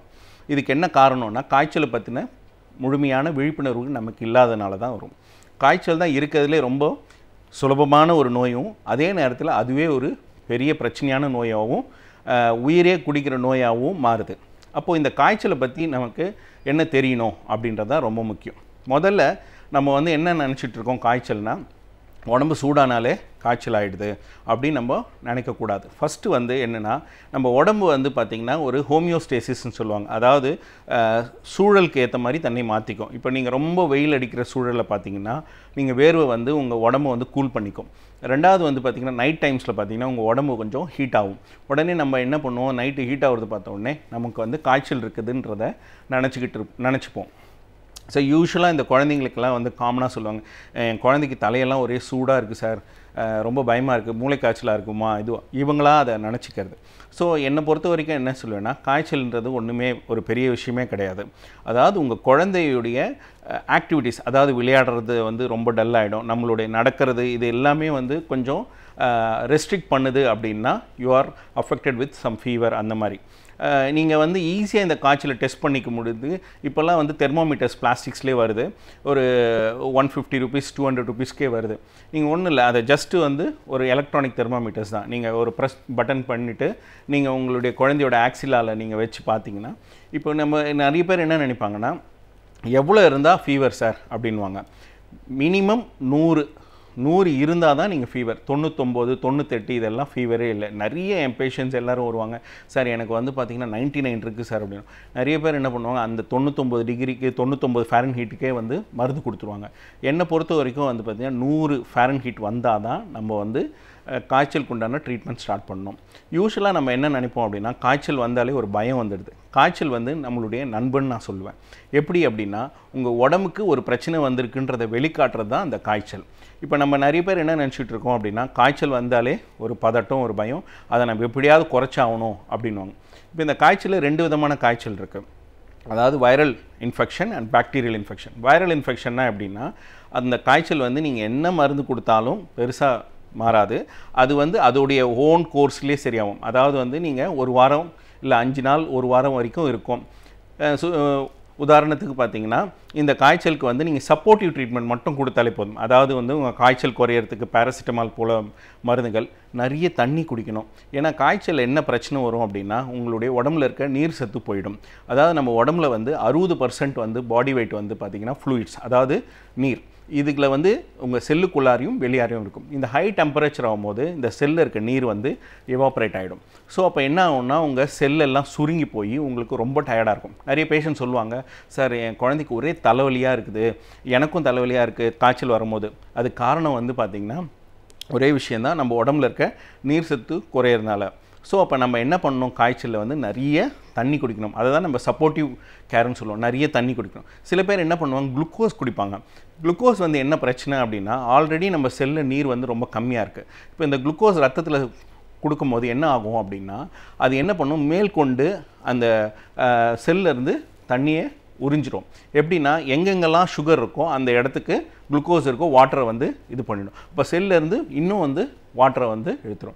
ஸோ அப்போ என்ன பண்ணணும், அந்த மாதிரி காய்ச்சல் இருக்கும், நிறைய தண்ணி குடிக்கணும். அப்படி இல்லைன்னா உப்பு சர்க்கரை கரைசல், அதாவது ஓஆர்எஸ் சொல்லுவாங்க, ஓரல் ரீஹைட்ரேஷன் சொல்யூஷன், அந்த மாதிரி சொல்யூஷன் கொடுக்கும்போது அது என்ன பண்ணணும்னா ரத்தத்திலேருந்து செல்லுக்கு தண்ணீரை செலுத்தும். அது மாதிரி வந்து நம்ம காய்ச்சலுக்கு வந்து நிறைய தண்ணீர் பருகும் போது அந்த காய்ச்சல் வந்து பெரிய பிரச்சனையாக நமக்கு வராது. இல்லைனா அந்த காய்ச்சலில் வந்து ரொம்ப டயர்டாகும். இதனால தான் வந்து காய்ச்சல் வரவங்களுக்கு ட்ரிப்ஸ் போடுவாங்க. ஃப்ளூயிட்ஸ் போட்டால் தான் கொஞ்சம் ஃப்ரெஷ்ஷாக இருப்பாங்க. நிறைய தண்ணி குடிக்கணும். ரெண்டாவது இந்த வந்து பார்த்திங்கன்னா, இந்த வைரல் ஃபீவருக்கு சப்போர்ட்டிவ் கேரில் நான் சொன்ன மாதிரி இந்த மாதிரி வந்து ஃபீவர் கண்ட்ரோல் பண்ணுறதுக்கு பேராசிட்டமால் அந்த மாதிரி கொடுக்கலாம். ரெண்டாவது நீர் சத்து சொன்னேன். சாப்பாடு என்ன மாதிரி சாப்பாடு சாப்பிடணும் அப்படின்னா, சாஃப்ட் டயட் சொல்லுவாங்க. அதாவது வந்து எளிய உணவுகள் சாப்பிடணும். அதாவது ஈஸியாக டைஜஸ்டபிள், அதாவது இட்லி, கஞ்சி, இடியாப்பம், ப்ரெட்டு அந்த மாதிரி. ஏன் அப்படின்னா, நீங்கள் வயிற்றுக்குள்ளே சாப்பிடும் போது அது டைஜஸ்ட் பண்ணும்போது அது கொஞ்சம் சம் ஹீட் ப்ரொடியூஸ் பண்ணும். ஆல்ரெடி டெம்பரேச்சர் இருக்கும்போது இது இன்னும் கூட கொஞ்சம் டெம்பரேச்சரை இன்க்ரீஸ் பண்ணும். ஸோ ஈஸிலி டைஜஸ்டபிள் ஃபுட்ஸ் எடுத்துக்கும் போது இந்த ஃபீவர்னால் வர ப்ராப்ளம்ஸ் நம்ம ஃபேஸ் பண்ண முடியும். ரெண்டாவது வந்து இந்த வைரல் இன்ஃபெக்ஷன்ஸ் பொறுத்த வரைக்கும் நீங்கள் பெருசாக இந்த சப்போர்ட்டிவ் கேர் கொடுத்துட்டு இவங்களுடைய ஹைட்ரேஷன் ஸ்டேட்டஸ் நீங்கள், அதாவது இவங்களுடைய நீர்ச்சத்தை மெயின்டைன் பண்ணாலே எந்த பிரச்சனையும் வராது. சில நேரங்களில் வைரல் ஃபீவரில் என்ன ஒரு விஷயம் இருக்குன்னா, ஃபீவர் வந்து இருக்கும், மருந்து கொடுப்பீங்க, கொஞ்சம் நேரத்தில் குறைஞ்சிரும், கொஞ்சம் நல்லா இருக்கும், விளையாடிட்டு இருப்பாங்க, குழந்தைங்க விளையாடிட்டு இருப்பாங்க, எல்லாம் இருக்கும். ஆனால் சடனாக ஒரு 6 மணி நேரம் கழிச்சு ஜுரம் வரும். உடனே பெற்றோர்கள்லாம் ரொம்ப பயந்துருவாங்க. ஐயோ, என் குழந்தைக்கு விட்டு விட்டு ஜுரம் வரும் சார். ஒன்றும் பயப்பட வேண்டியதே அவசியம் இல்லை. ஏன்னா நம்ம கொடுக்குற பேராசிட்டமால் அந்த ஃபீவரை மட்டும்தான் சப்ரஸ் பண்ணுமே தவிர அந்த இன்ஃபெக்ஷனை சப்ரஸ் பண்ணாது. இந்த வெளிநாடுகளில் வந்து பார்த்திங்கன்னா இந்த மருந்துகள் உபயோகத்துக்கு வந்து ஒரு ஸ்ட்ரிக்டான ரூல்ஸ் இருக்குது. அதனால் வந்து இங்கே வந்து பார்த்திங்கன்னா அந்த இடத்துல சைடு எஃபெக்ட்ஸ் ஆஃப் ட்ரக்ஸ் வந்து கிடையவே கிடையாது, ரொம்ப கம்மி தான். ஏன்னா அவங்களுக்கு எல்லாமே அதை பற்றி தெரியுது. ஆனால் இங்கே எப்படின்னா, இந்த மருந்துடைய உபயோகம் இது வணிகமயம் ஆக்குனதுனால இதை எப்படி உபயோகப்படுத்துதுன்னு தெரியாமல் இதை நிறைய போட்டு நம்ம ஆங்கில மருத்துவமே தப்பு, ரொம்ப சைடு எஃபெக்ட்ஸ் இருக்குது அப்படின்னு நம்ம ஒரு தப்பான கன்க்ளூஷன் வந்திருக்காங்க. நிறைய நோய்களுக்கு வந்து உண்மையிலே மருந்துகளே தேவைப்படாத சூழலில் தான் இருக்குது. ஆனால் இந்த ஆங்கில மருத்துவம் தப்பு கிடையாது, அதை கையாளுற ஆட்கள், அதே நேரத்தில் அதை நம்ம எப்படி பயன்படுத்துகிறோம், அது பின்னாடி இருக்கிற வணிகத்தை பற்றி தான் நம்ம யோசிக்கணுமே தவிர அதை விட்டுட்டு நம்ம வந்து பார்த்திங்கன்னா எல்லாத்துக்கும் எல்லா மருந்தும் யூஸ் பண்ணக்கூடாது. மருந்து நம்ம குறை சொல்ல வேண்டிய அவசியமே கிடையாது. ஸோ நீங்கள் வந்து பார்த்திங்கன்னா ஃபீவர் பொறுத்த வரைக்கும் நம்ம பயப்பட வேண்டிய அவசியமே கிடையாது. அதாவது உங்களுடைய ஃபீவருக்கு வந்து வைரல் ஃபீவராக இருந்தால் நீங்கள் வந்து மாத்திரை, ஜுரத்துக்கு மாத்திரையும் ஹைட்ரேஷன் மெயின்டைன் பண்ணிவிட்டு ஃபுட்டில் வந்து சாஃப்ட் டயட் அந்த மாதிரி சாப்பிட்டு நீங்கள் ஹேண்டில் பண்ணிக்கலாம். இதே சப்போஸ் இன்ஃபெக்டிவ் ஃபீவராக இருந்துச்சுன்னா, இப்போ டைஃபாய்டு அந்த மாதிரினா அதுக்கு உண்டான ஆன்டிபயோட்டிக்ஸ் வந்து போட்டு முறையான உங்கள் மருத்துவரின் ஆலோசனைப்படி நீங்கள் போட்டுக்கலாம். இப்படி நீங்கள் ஒரு மெத்தடாலஜிக்கலாக ஃபாலோ பண்ணிங்கன்னா இந்த காய்ச்சல்ன்ற ஒரு விஷயம் வந்து ஒரு பிரச்சனையே ஆகாது. இதை நம்ம சரியாக கையாளதுனால தான் இந்த காய்ச்சலை வந்து அதிகப்படியாக நம்ம வளர விட்டு நாளைக்கு பின்னாடி பிரச்சனையாக வந்துடும். சில பேர் வந்து என்ன பண்ணுவாங்க, மொதல் நாளே டெஸ்ட் எடுத்து பார்க்கணும்னு நினைப்பாங்க. ஏன்னா அவங்க பயத்தின் அடிப்படையில். நிறைய பேருக்கு தெரியாது, மொதல் நாளே பிளட் டெஸ்ட் எடுக்கும்போது பெருசாக வந்து அந்த நோயை வந்து நம்ம கண்டுபிடிக்க முடியாது. இதனால் என்ன ஆகிடும் அப்படின்னா, நமக்கு வந்து முன்கூட்டியே வந்து எனக்கு டைஃபாய்டு வந்துடுச்சு, எனக்கு வந்து இந்த ப்ராப்ளம் இருக்குது, யூரினரி இன்ஃபெக்ஷன். அதாவது வந்து பார்த்திங்கன்னா மினிமம் அந்த கிருமி ரத்தத்தில் வர்றதுக்கு ஒரு 3 நாளாவது எடுத்துக்கும். ஸோ காய்ச்சல் வந்து 3 நாள் கழித்து டெஸ்ட் எடுக்கிறது தான் புத்திசாலித்தனம். அதனால் வந்து நீங்கள் வந்து இதை உங்கள் மருத்துவர்கிட்டே நீங்கள் விட்டுட்டு நீங்களாக போய் ரத்தம் டெஸ்ட் பண்ணுறதும் நீங்களாக மருந்து வாங்கி சாப்பிட்றதும் இது வந்து பெரிய பெரிய பாதிப்புகள் ஏற்படுத்தும். இதனால் என்ன ஆகிடும்னா நிறைய வந்து உயிரிழப்புகள் ஏற்படுது. ஸோ இதை தவிர்க்கிறதுக்கு என்ன பண்ணணும்னா, முறையான காய்ச்சலை பற்றின ஒரு விழிப்புணர்வு வேணும். அதே நேரத்தில் மருந்துகளை வந்து தேவையில்லாமல் பயன்படுத்துகிறத அவாய்ட் பண்ணணும். உங்களுக்கு ஒரு குடும்ப நல மருத்துவரை அணுகி உங்களுடைய நோயை பற்றி முழுமையாக அறிஞ்சிக்கணும். அதே நேரத்தில் இந்த காய்ச்சல் வந்து ஒரே நாளில் சரியாகணும்னு எதிர்பார்க்குறதும் அவாய்ட் பண்ணிவிட்டு நீங்கள் வந்து ஒரு மெத்தடாலஜிக்கலாக ஒரு 2-3 நாள் வெயிட் பண்ணணும். அப்படி ஃபீவர் சரியாகலைன்னா திருப்பி போய் பார்க்கணும். இந்த பொறுமை இல்லாமல் ஹேண்டில் பண்ணும்போது இந்த காய்ச்சல் வந்து பெரிய பிரச்சனையாகும். ஏன்னா ஒரு டாக்டர் விட்டு இன்னொரு டாக்டர் விட்டு போகும்போது இந்த காய்ச்சலுடைய தன்மையை நம்ம இழந்து நம்ம வந்து என்ன வேணும், பெரிய சிக்கலில் மாட்டி உயிரிழப்புகள் ஏற்படுது.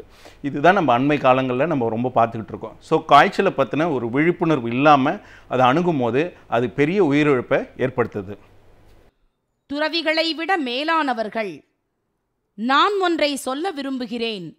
நாட்டில் வேடதாரிகள் பலர் உண்டு. அந்த வேடதாரிகளை ஒரு பகுதியாகவும் நல்ல உள்ளம் படைத்த துறவு கோலம் பூண்டவர்களை ஒரு பகுதியாகவும் பிரித்து பார்க்க நான் தவறியதே இல்லை. மக்களுடைய கஷ்டங்களை போக்க வேண்டுமென்று கருதுகின்றவர்கள் யாராக இருந்தாலும் அவர்கள் துறவிகளை விட மேலானவர்கள். இன்னும் சொல்லப்போனால் ஆண்டவனுக்கே ஒப்பானவர்கள் அவர்கள் என்று சொன்னால் அதை யாரும் மறுக்க முடியாது.